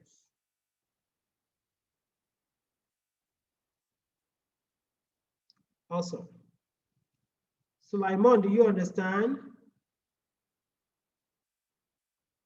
Akonji, are you there? Michael, no response from you. Ezekiel, do you understand? Fola, Grace, Kayode.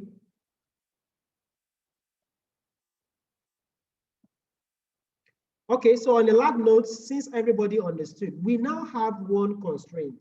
We had earlier planned that this class would be rounding up by 12. And we strictly want to adhere strictly to our timing. But I don't know if I have your consent. We can continue to make sure that we complete this, because by next week we want to look at something different. So if I have your consent to continue, say aye. But if I don't have your consent, if you want us to just end it here, say no.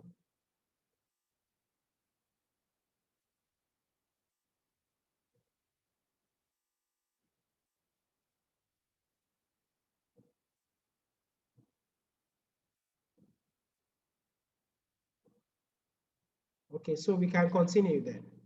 We can continue. Okay, awesome. Thank you. Darlington, you are asking for how it will be reflected on the balance sheets. I've earlier stated the profit or loss account for 2004 now, we have profit of 8.1. The total current tax provision will be 3.4, which is the addition of this 1.8 and 1.6. While the total deferred tax provision in that same year on the profit and loss account will be 4.7, which is the addition of 3.1 and 1.6. So it then means that the total tax provisions in that year will be 8.2 against the profit of 8.1. The company then will have a loss after tax of 122.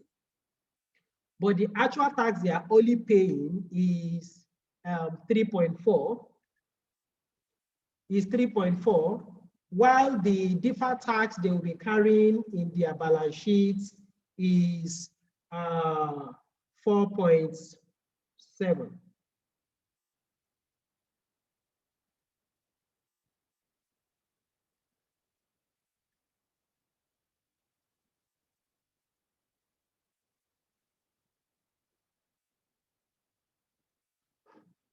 I hope that is understood.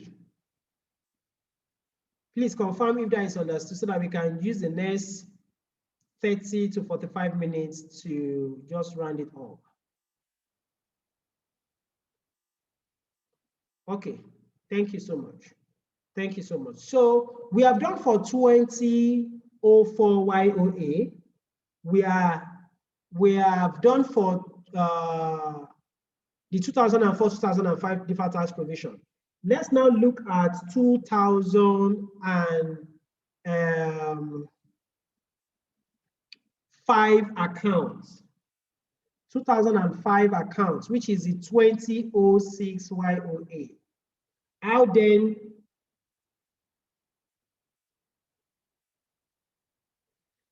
do we go about this? So based on our estimate, we also assume that they have done, you know, the 2005 accounts will be 2006 year of assessments. So in the profit of that year, they have a profit of 33.5 million, and the total depreciation for that year was 8.9, giving an adjusted profit of 42.5, right, or assessable profit. There is also no loss in that year. There is no loss carry forward. There is no loss in that year. The capital allowance carry forward from this previous year is 2.6. You can see it being reflected here.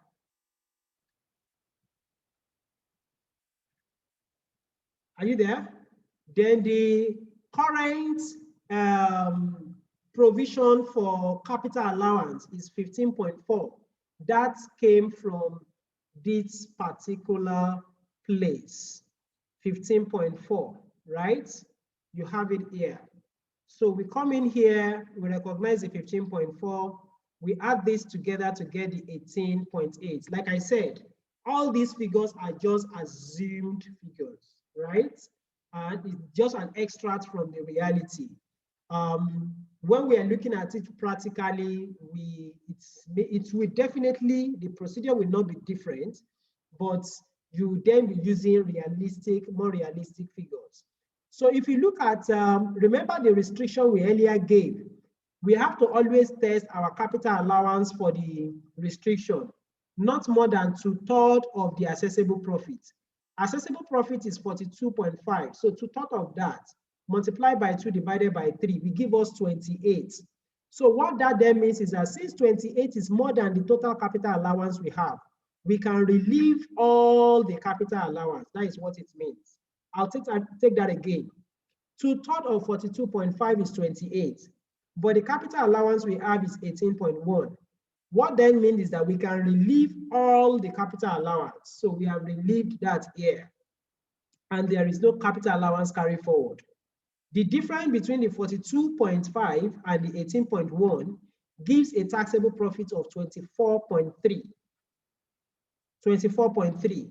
So by our income tax liability estimate, 30% of this will give us 7.3, and education tax will be 850. That is 2.2% of this 42.5. Now, how do we pass the accounting entries? Just as we have done previously.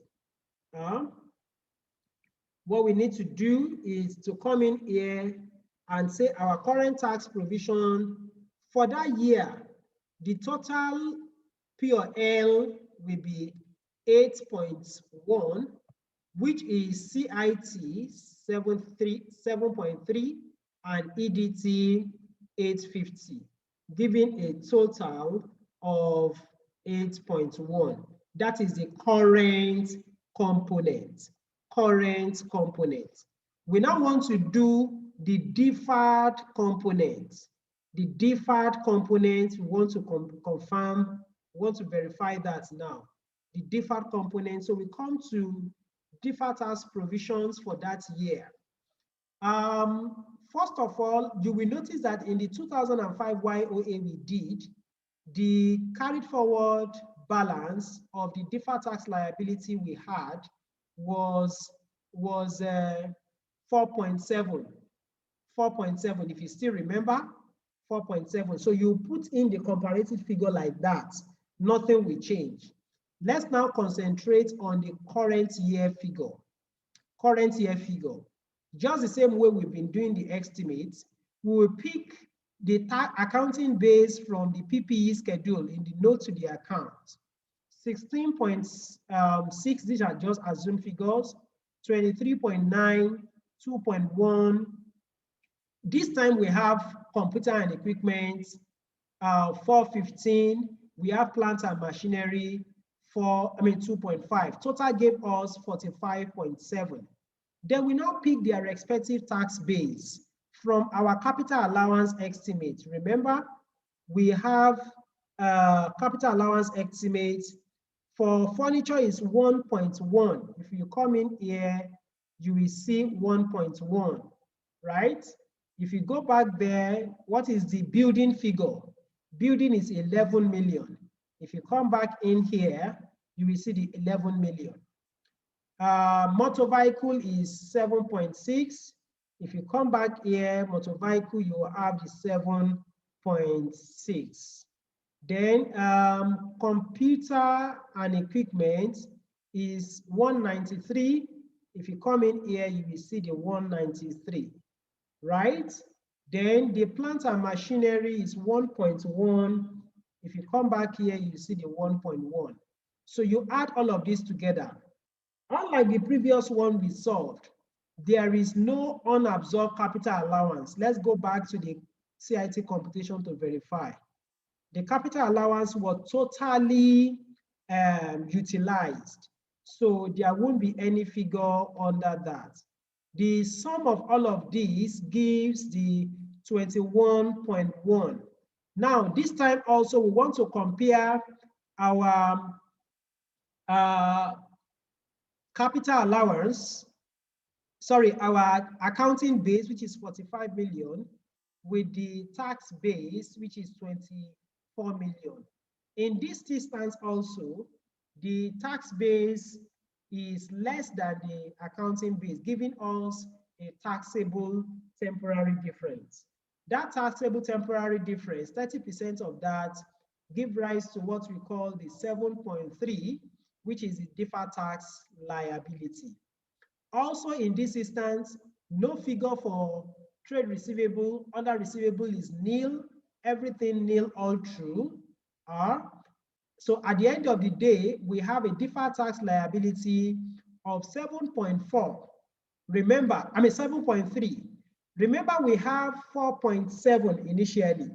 So bringing in the deferred tax liability carry forward balance, the difference between the year-end balance and the brought forward balance is 2.6, which is the current year figure we use in the P or L, right? Now, we are also done our check.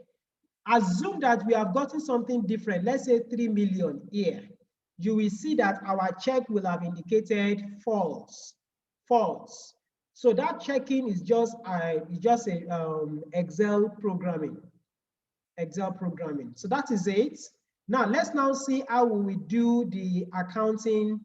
How do we recognize it or present it in the financial statement?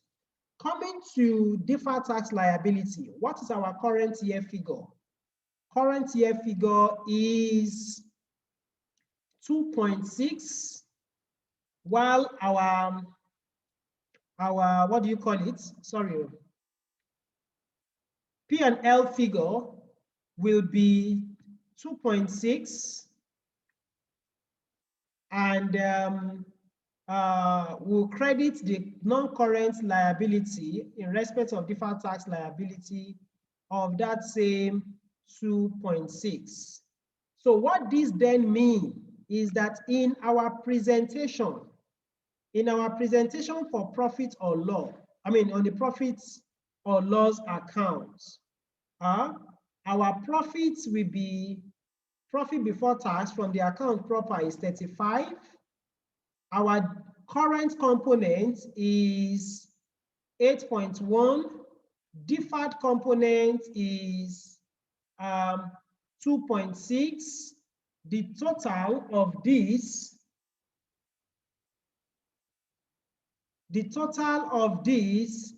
is 10.7, and profit after tax will be what? 22.7. But in our balance sheets, the let's just call it balance sheet extract.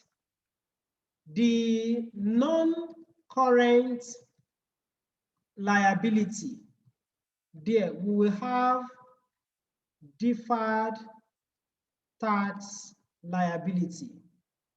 Remember, it was a running balance. Before, we had 3.1 plus 1.6 plus 2.6. So the total figure we'll be reflecting here will be 7.6. Meanwhile, this same figure in 2004 accounts will be 1.6 plus 3.2, giving us 4.7. So if you check that with our estimate in our deferred tax provisions, our deferred tax liability at the end of 2005 is 7.3. It aligns with what we have in here. Our deferred tax provision at the end of 2004 account is 4.7, and it also aligns with what we have in here. Please, I need you to confirm if you understand this. If you understand this, say yes. If you understand this, say yes. Or if you have any question, quickly ask. The next one we'll be looking at now is a bit complex. We will now be having other variables attached to it. We'll be having other variables attached to it. Is Grace there? Grace, confirm if you understand. Akonji, confirm if you understand. Vitri, confirm if you understand. Michael, confirm if you understand. Kayode and the likes. Please, we will so much appreciate it if you follow us on all our social media handle. The LinkedIn, you will see us as Kule Cole and Co. Kule Cole and Partners, I meant to say, and other social media handles. And whenever we are making all of these adverts, please also share the link with all of your colleagues that you think will need this knowledge. And should you need our service, be free to reach out to us. We are at number 12, Lanre Awolokun Street, NCI Boys Stop, Bagada Phase 2. We'll be glad to be of service to you, both in the areas of audits, tax, training, or even if you are an audit firm and you think in your firm, some of your team members or in your company, some of your finance or accounting members need certain trainings, recommend us to the management so that they can reach out to us. We'll be glad to be of service to you. So let's quickly continue since we are on the same page. Please listen to this very, very well. This is the last aspect of it, and it is a bit, complex unlike the other ones. So we're looking at year 26, I think we still have one. In 26 accounts, the profit for that year is 52. They have a profit on disposal of shares. Remember we said profit on disposal of shares is not a taxable income. So that is why it is in a jacket. Then in this instance, they have exchange difference loss. Exchange difference, except where it is a realized exchange difference, it will not be an allowable expense. So that is why we are adding it back. Then of course, depreciation as usual. So when you take the net of that, we have 72 million, and the capital allowance for the, remember in our last computation, the capital allowance was fully utilized. There was no carry forward balance, is it? There was no carry forward balance. So that is why brought forward balance here was nil. In our capital allowance computation in this year, we have ascertained under PPE, under furniture and fittings, we have ascertained 673,000. Building, we ascertained 41,000 million. Motorbike, we have ascertained 14 million.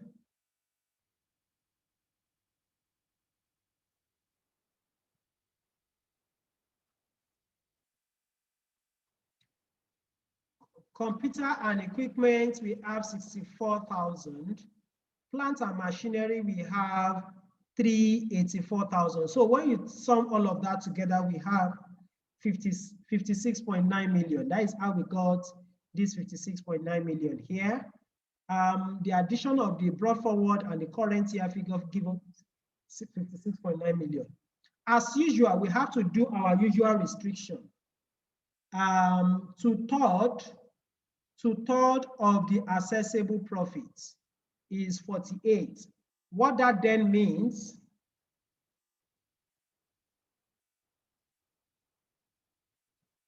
okay, so we've been able to ascertain the figure for capital allowance just the same way we went through it the last time. We've been able to ascertain the total to be 56.9, and there was no brought forward balance. But we have to do a confirmation of our restriction. You will do two-thirds of assessable profit. In this case, it's 48.2. If you compare 48.2 with the total capital allowance for the year, it's more than, it's less than that. So we cannot recoup the whole of the capital allowance for the year. It's being restricted to 48.2. So we have a carry forward balance of 8.6 here. The total profits, taking the difference of 72.4 and 48.2, give us 24.1. So 30% of that will be 24.1. And education tax, which is 2% of the assessable profit of 72.4, will give us 1.4. If you add the two together, you have 8.6. That is our current component. As we did in the previous instance, let's replicate same in here. So in this period, our tax provisioning, the current component will be, for the whole year is 8.6, CIT is 7.2, EDT is 1.4. The total of the two is 8.6, 8.6, being current tax provisions for the year. That is what the company will pay to the relevant tax authority when you are doing your self-assessment returns. But let's see the deferred tax provisions for that year. We come in here. First of all, we must check that our comparatives are brought in correctly. If you remember, the last balance we have was 7.2. I don't want to waste time on that, 7.2. So in our current year,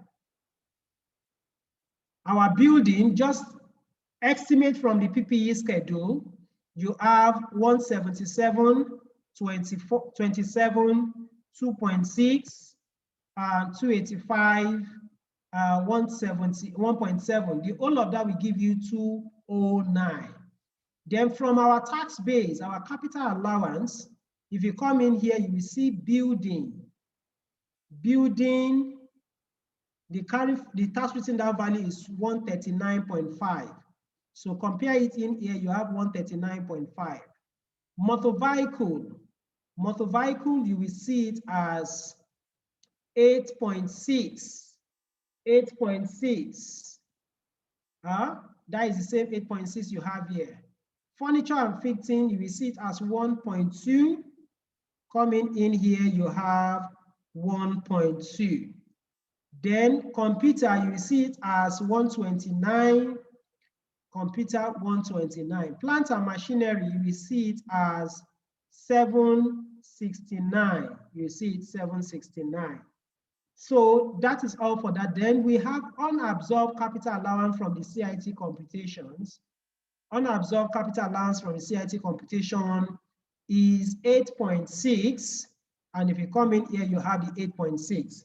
So when you add all of this together, it gives you 158.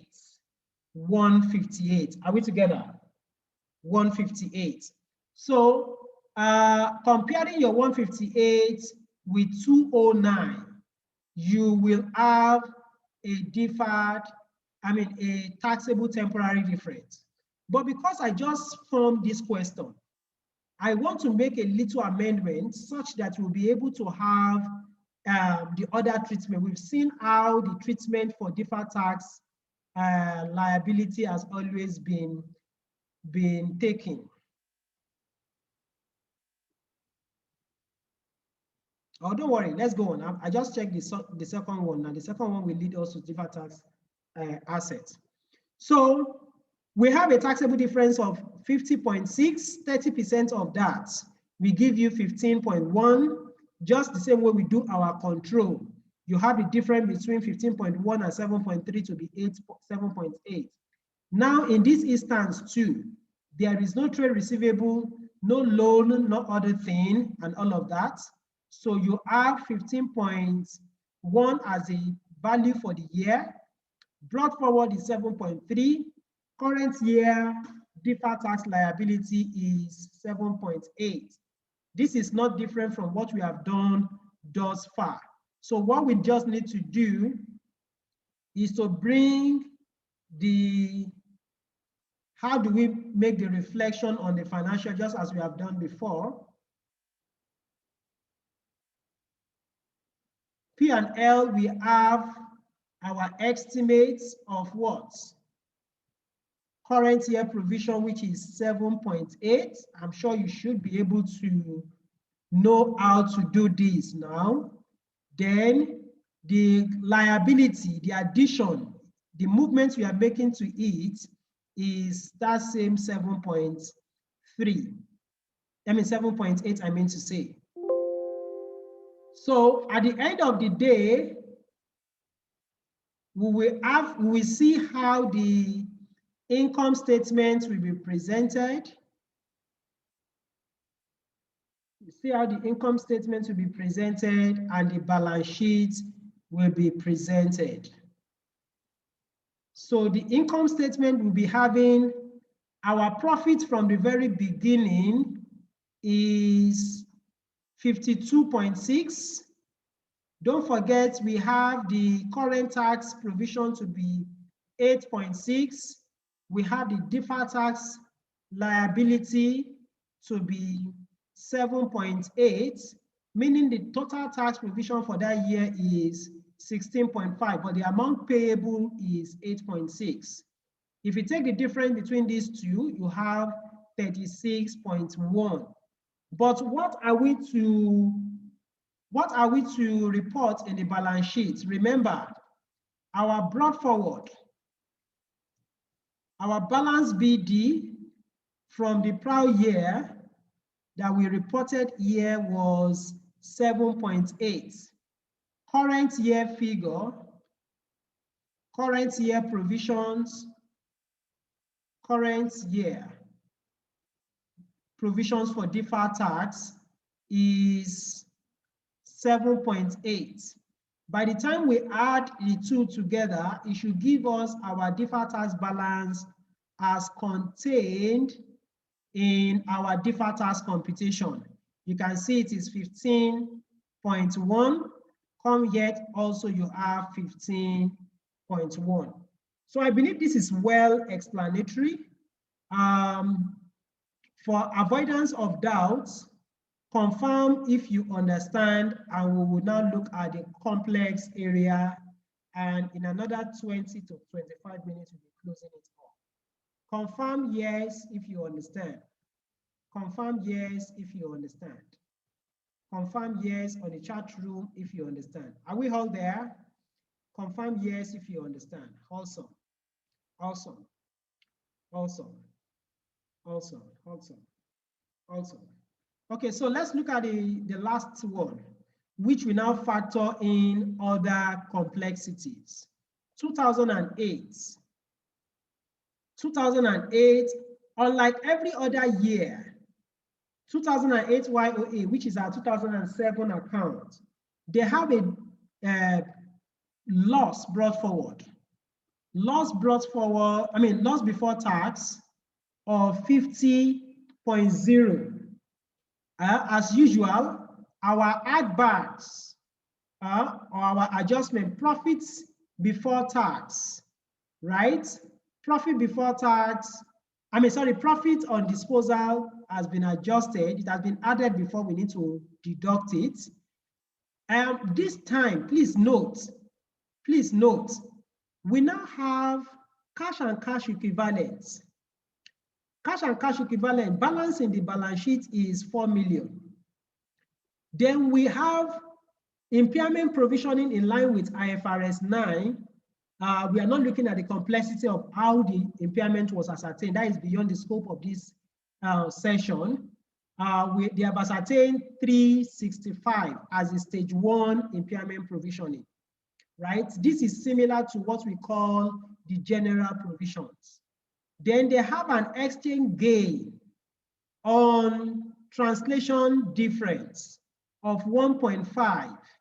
Exchange gain on translation difference, 1.5. So how then do we apply this?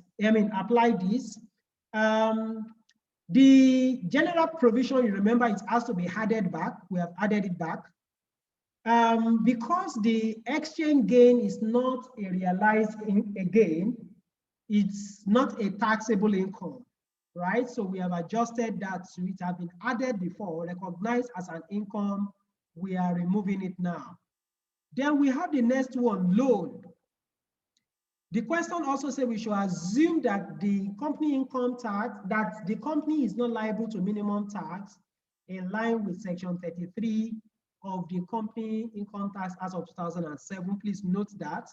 That is in case we don't have a taxable profit, you should not compute minimum tax. But we have a loan and advance to customers of 20.7, that is a gross value. But in line with IFRS 9, we'll be looking at IFRS 9 very, very soon too in our public training. Stage 1 provisions is 400,000. Stage 2 provision is 750,000. Stage 3 provision, which is the lifetime credit loss, is 4.750. Stage 1 and 2 is similar to what we call the general provision. Stage 3 is very similar to what we call the specific, but you still need to convince the tax authority that this is actually a very specific provision, right? So the total provision in that year is 5.9, but for tax purpose, it is only 400 and 750 that are general provisions that will add back. Specific will not be added back, which is the actual loss for the year, right? Which is the actual loss for the year. Then our depreciation as usual. We have the net effect of it to be 27.5. The adjusted year, which is now the adjusted year is 22.5. In this instance, we have, I want to draw your attention to something. There was a disposal of PPE during the year. So I show my disposal here. There is part of our plant and machinery that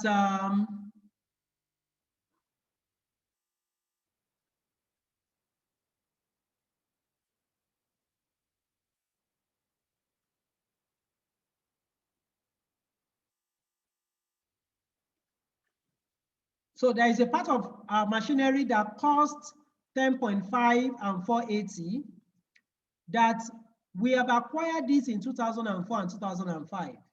Initial allowance that has been computed on it is 5.2 and 240. Annual allowance computed thus far is 3.9 and 120.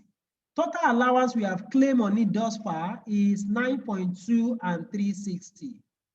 Tax written down value that we have on the asset, if you compare the 10.5 with the 9.2, gives 1.3. And 480 compared with total capital allowance claim, 360 will give us 120. What this then means is that anytime we want to sell these assets, we should not sell it above this tax written down value. If you sell it above this tax written down value, then it can either result to capital allowance, balancing charge, or if it is less, it will be balancing charge. Now look at what we actually sold it for. Our sales proceed was 2.9 on a tax written down item of 1.3.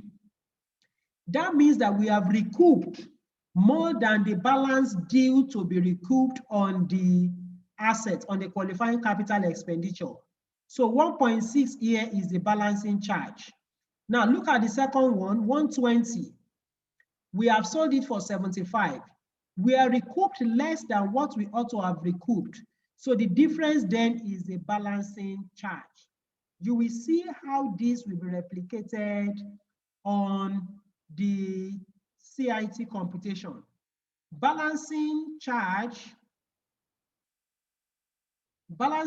is an add back, right? We have added it back.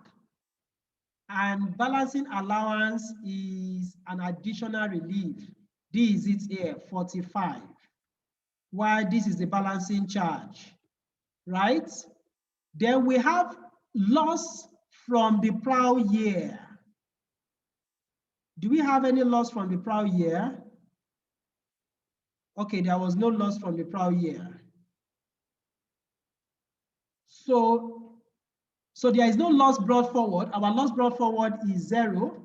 But in this very year, we have current year loss of 20.8, right? 20.8. Because there is no profit, we can't relieve any loss. So you have assessable loss of 20.8. Our balance capital allowance brought forward is 8.6. Balancing allowance is 45.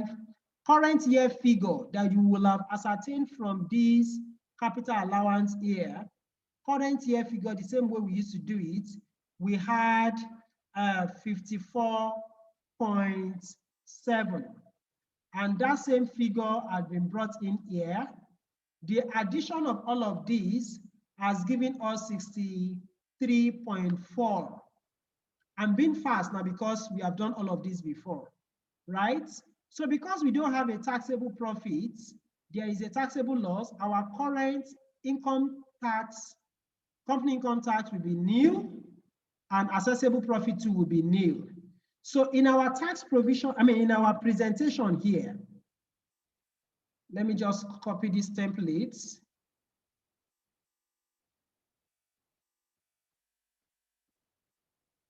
In our presentation here, profit or loss for current year provision will be nil. CIT is nil. EDT is nil. Then it means that there is no current provision for that year. Please, before I do the what do you call it? Deferred tax. I need a confirmation that you are with me. Can you confirm I if you are with me? I, if you understand and you are with me, I. Hello? Okay, okay. What about others? Awesome, awesome. So let's quickly look at the deferred tax and we call it a day so that we all can go and attend to our various activities for the week, for the weekend rather. So just as we did before, We will bring in the comparative. That one is exactly what we have done before. If you move down, you will see the balance of 7.8 that we have before in our presentation. Don't forget, sorry. In our presentation, how much do we have before? 15, Abi? 15. Okay, good. This is the 15, right? This is the 15. That is the figure we have before. Now, the current year, let's now take it one by one. Please listen to this because there are more to this. So the same way we will pick the carrying amount from the notes to the accounts, PPE schedule, right? 185, 49, 6.1, 4.7, 3.1.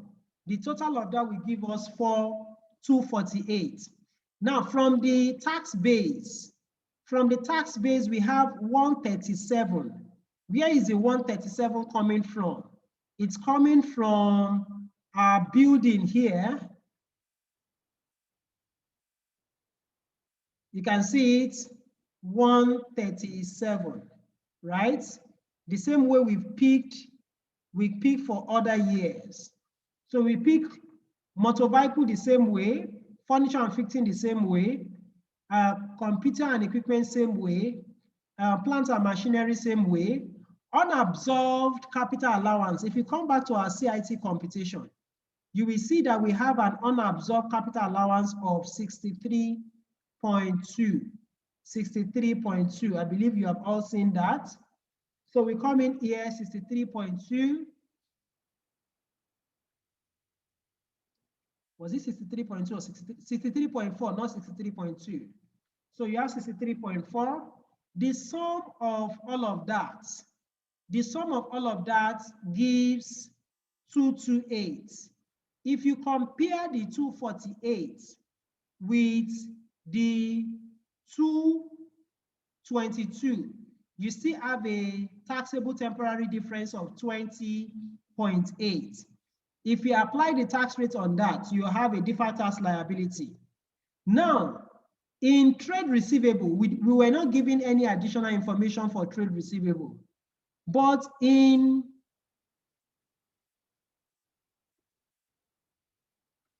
other receivables too, we were not given any additional information. That is why it is nil.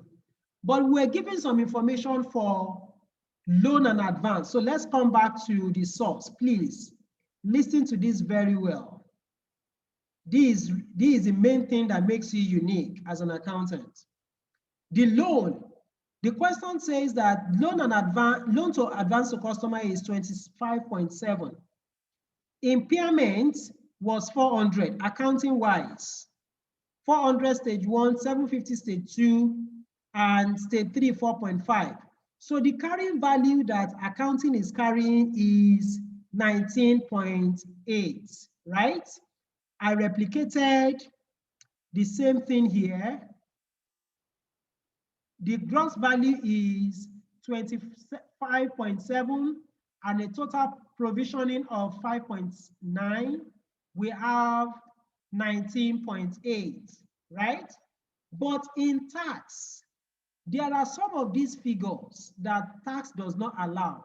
Tax recognizes that you are owing, they are owing, their company is having loan receivable of 25.7, but it disallows stage 1 and stage 2, only allows stage 3. Now see how this will be treated because it has deferred tax impact. So tax base recognized 25.5, but the only impairment is recognized is 1.1, which, the only impairment it disallows is 1.1, which is the addition of the stage 1 and stage 2. As far as the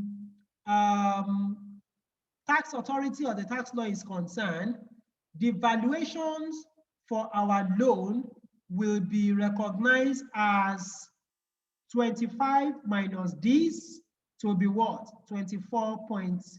Are you there? That is the impairment provision that is not allowable. What the tax authority is then expecting is that your loan will be 24 as far as tax is concerned, but accounting wise, you are saying it is 19.8. Now, if you compare the two, because the tax base is higher than the accounting base, you are having a taxable temporary difference. You're having a taxable temporary difference. I repeat, you're having a taxable temporary difference. So if you apply the tax rate on that, you have a deferred tax asset this time of 1.4. Let's do the same thing because there is another note on cash and cash equivalents. If you come back to the main question, there is an additional note. Brought forward of gross value of cash at bank is 4 million. Stage 1 provisioning is 365, which is not acceptable in tax. Exchange gain arising on translation, which is unrealized, is 1.5. So accounting is saying their figure is 5.2, but we will split this separately. You will see that accounting base, we have 4 million, impairment is 365. So impairment less gross value give us 3.6. But tax is saying that value of your cash is 4 million. They don't recognize the impairment. So this will also give rise to a deferred tax asset, which is a temporary difference of 365. Please ask question if you don't understand. And a deferred tax asset of 109,500.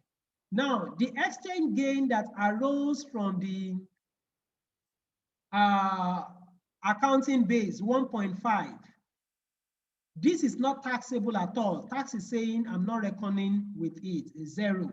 So this is also giving rise to a temporary difference of 1.5, giving rise to a deferred tax liability of 472. Deferred tax on it is 472, I mean to say, which is 10%, 30% of that, right? In the question, we have a we have a tax loss. If you remember, we have a tax loss from the question of 20 million, 20.8, right? 20.8, tax is recognizing the 20.8, accounting is not recognizing the 20.8, resulting in a temporary difference, taxable temporary difference of 20.8. Now, if you apply the tax rate on it, you're having a deferred tax asset of 6.2. If you then add all the deferred tax assets and liabilities together, you will be having a net of 1,075,000. The brought forward is 15.1. What this then recognizes is that for you to be able, when you have a deferred tax liability of 15.1, what must have happened for it to be now reversed into a deferred tax asset of 1,075,000? In reality, you must have had a deferred tax asset of 16.2. That is a moving balance, right? So, and before I do the presentation, please, I need you to confirm if you actually understand, because this is more complex than the ones we've done before. But if there is no question, let's quickly continue. Confirm if you have questions. If you don't have any question, just say yes and let's go on. Hello, Akoji, are you there? Ezekiel, Fola, Taiwo, Darlington, Tunde. Say yes if you understand, or ask question if you are confused. Vitri, I hope you understand too. Taiwo, Fola. Okay, so let's go on. So let's now see how the presentation will be made. So coming down, the current component is nil, just as we have done before. Let's see the other components.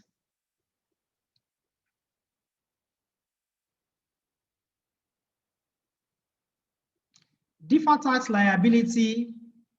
Now, in this instance, it's not deferred tax liability that we have, is a deferred tax asset. So how much are we debiting? Are we actually debiting P or L? Whenever you have a deferred tax liability, you will debit P or L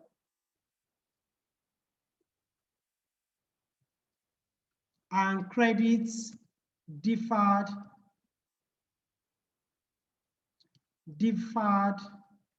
tax liability, because the deferred tax liability is a liability. Now, because we are now having a deferred tax asset, you will debit deferred tax assets and credit P or L. That is profit and loss, right? The deferred tax assets we are having in this instance is, here our rule will be different. You will say debit a non-current asset, because deferred tax asset is a non-current asset. Deferred tax liability, assets will be debited with our deferred tax movement for the year, which is 16 million, and our P or L will be credited.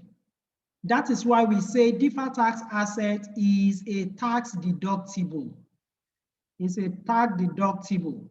So finally, in our profits and loss accounts, let's see how the presentation, we have a loss,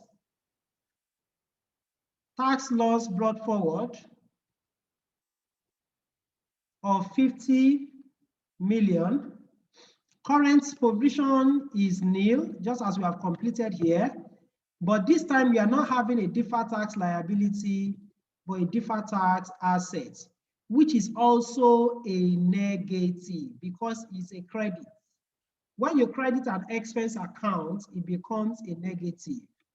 So loss after tax,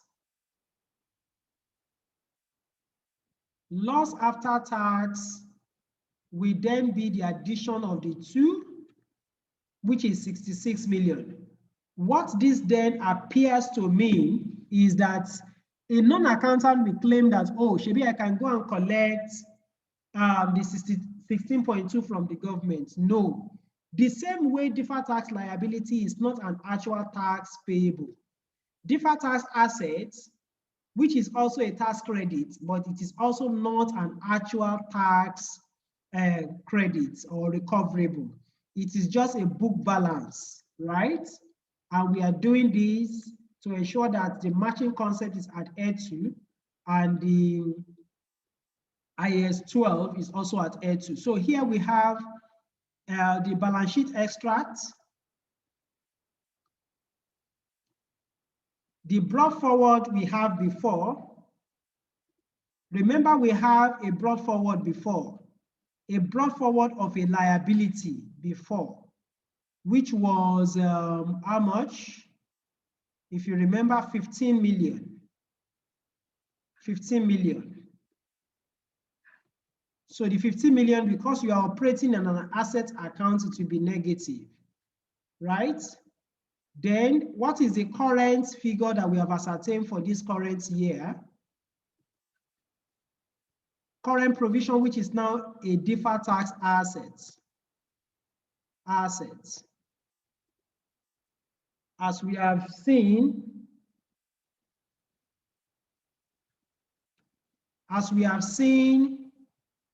in our computation here,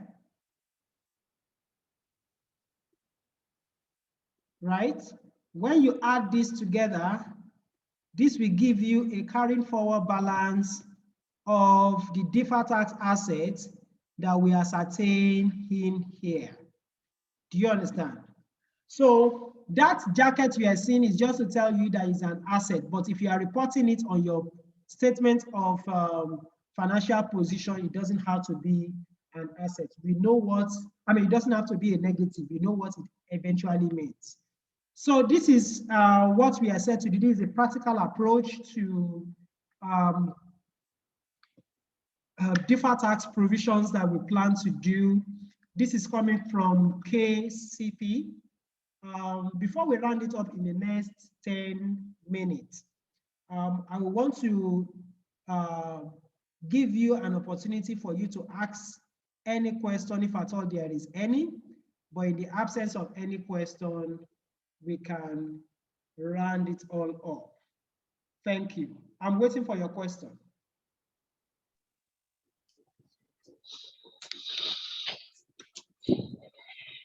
Thank you very much, sir. Well, Mr. Taiwo, thank you too. Yes, sir. Sorry, please. Can we have this Excel?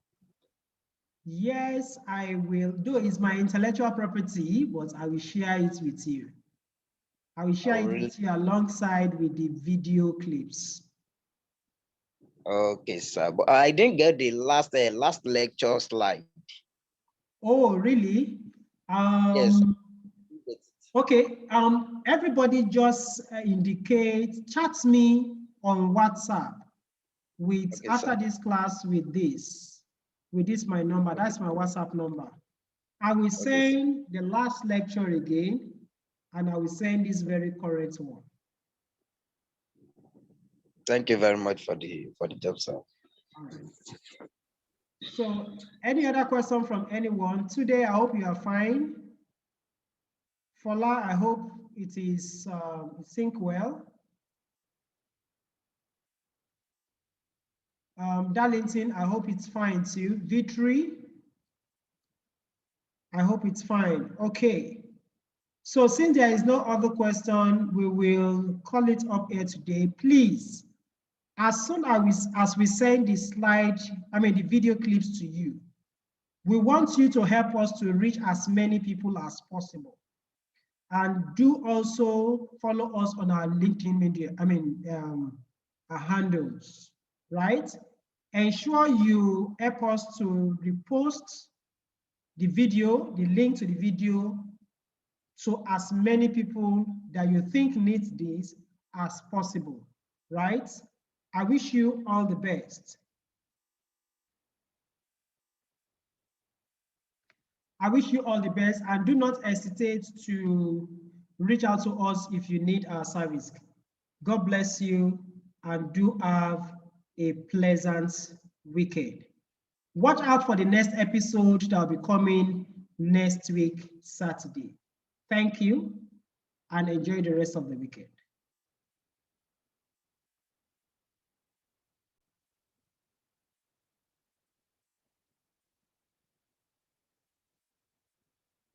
Yes, we will have IFRS 9, but I will communicate the date we do that. Darlington is requesting for IFRS 9.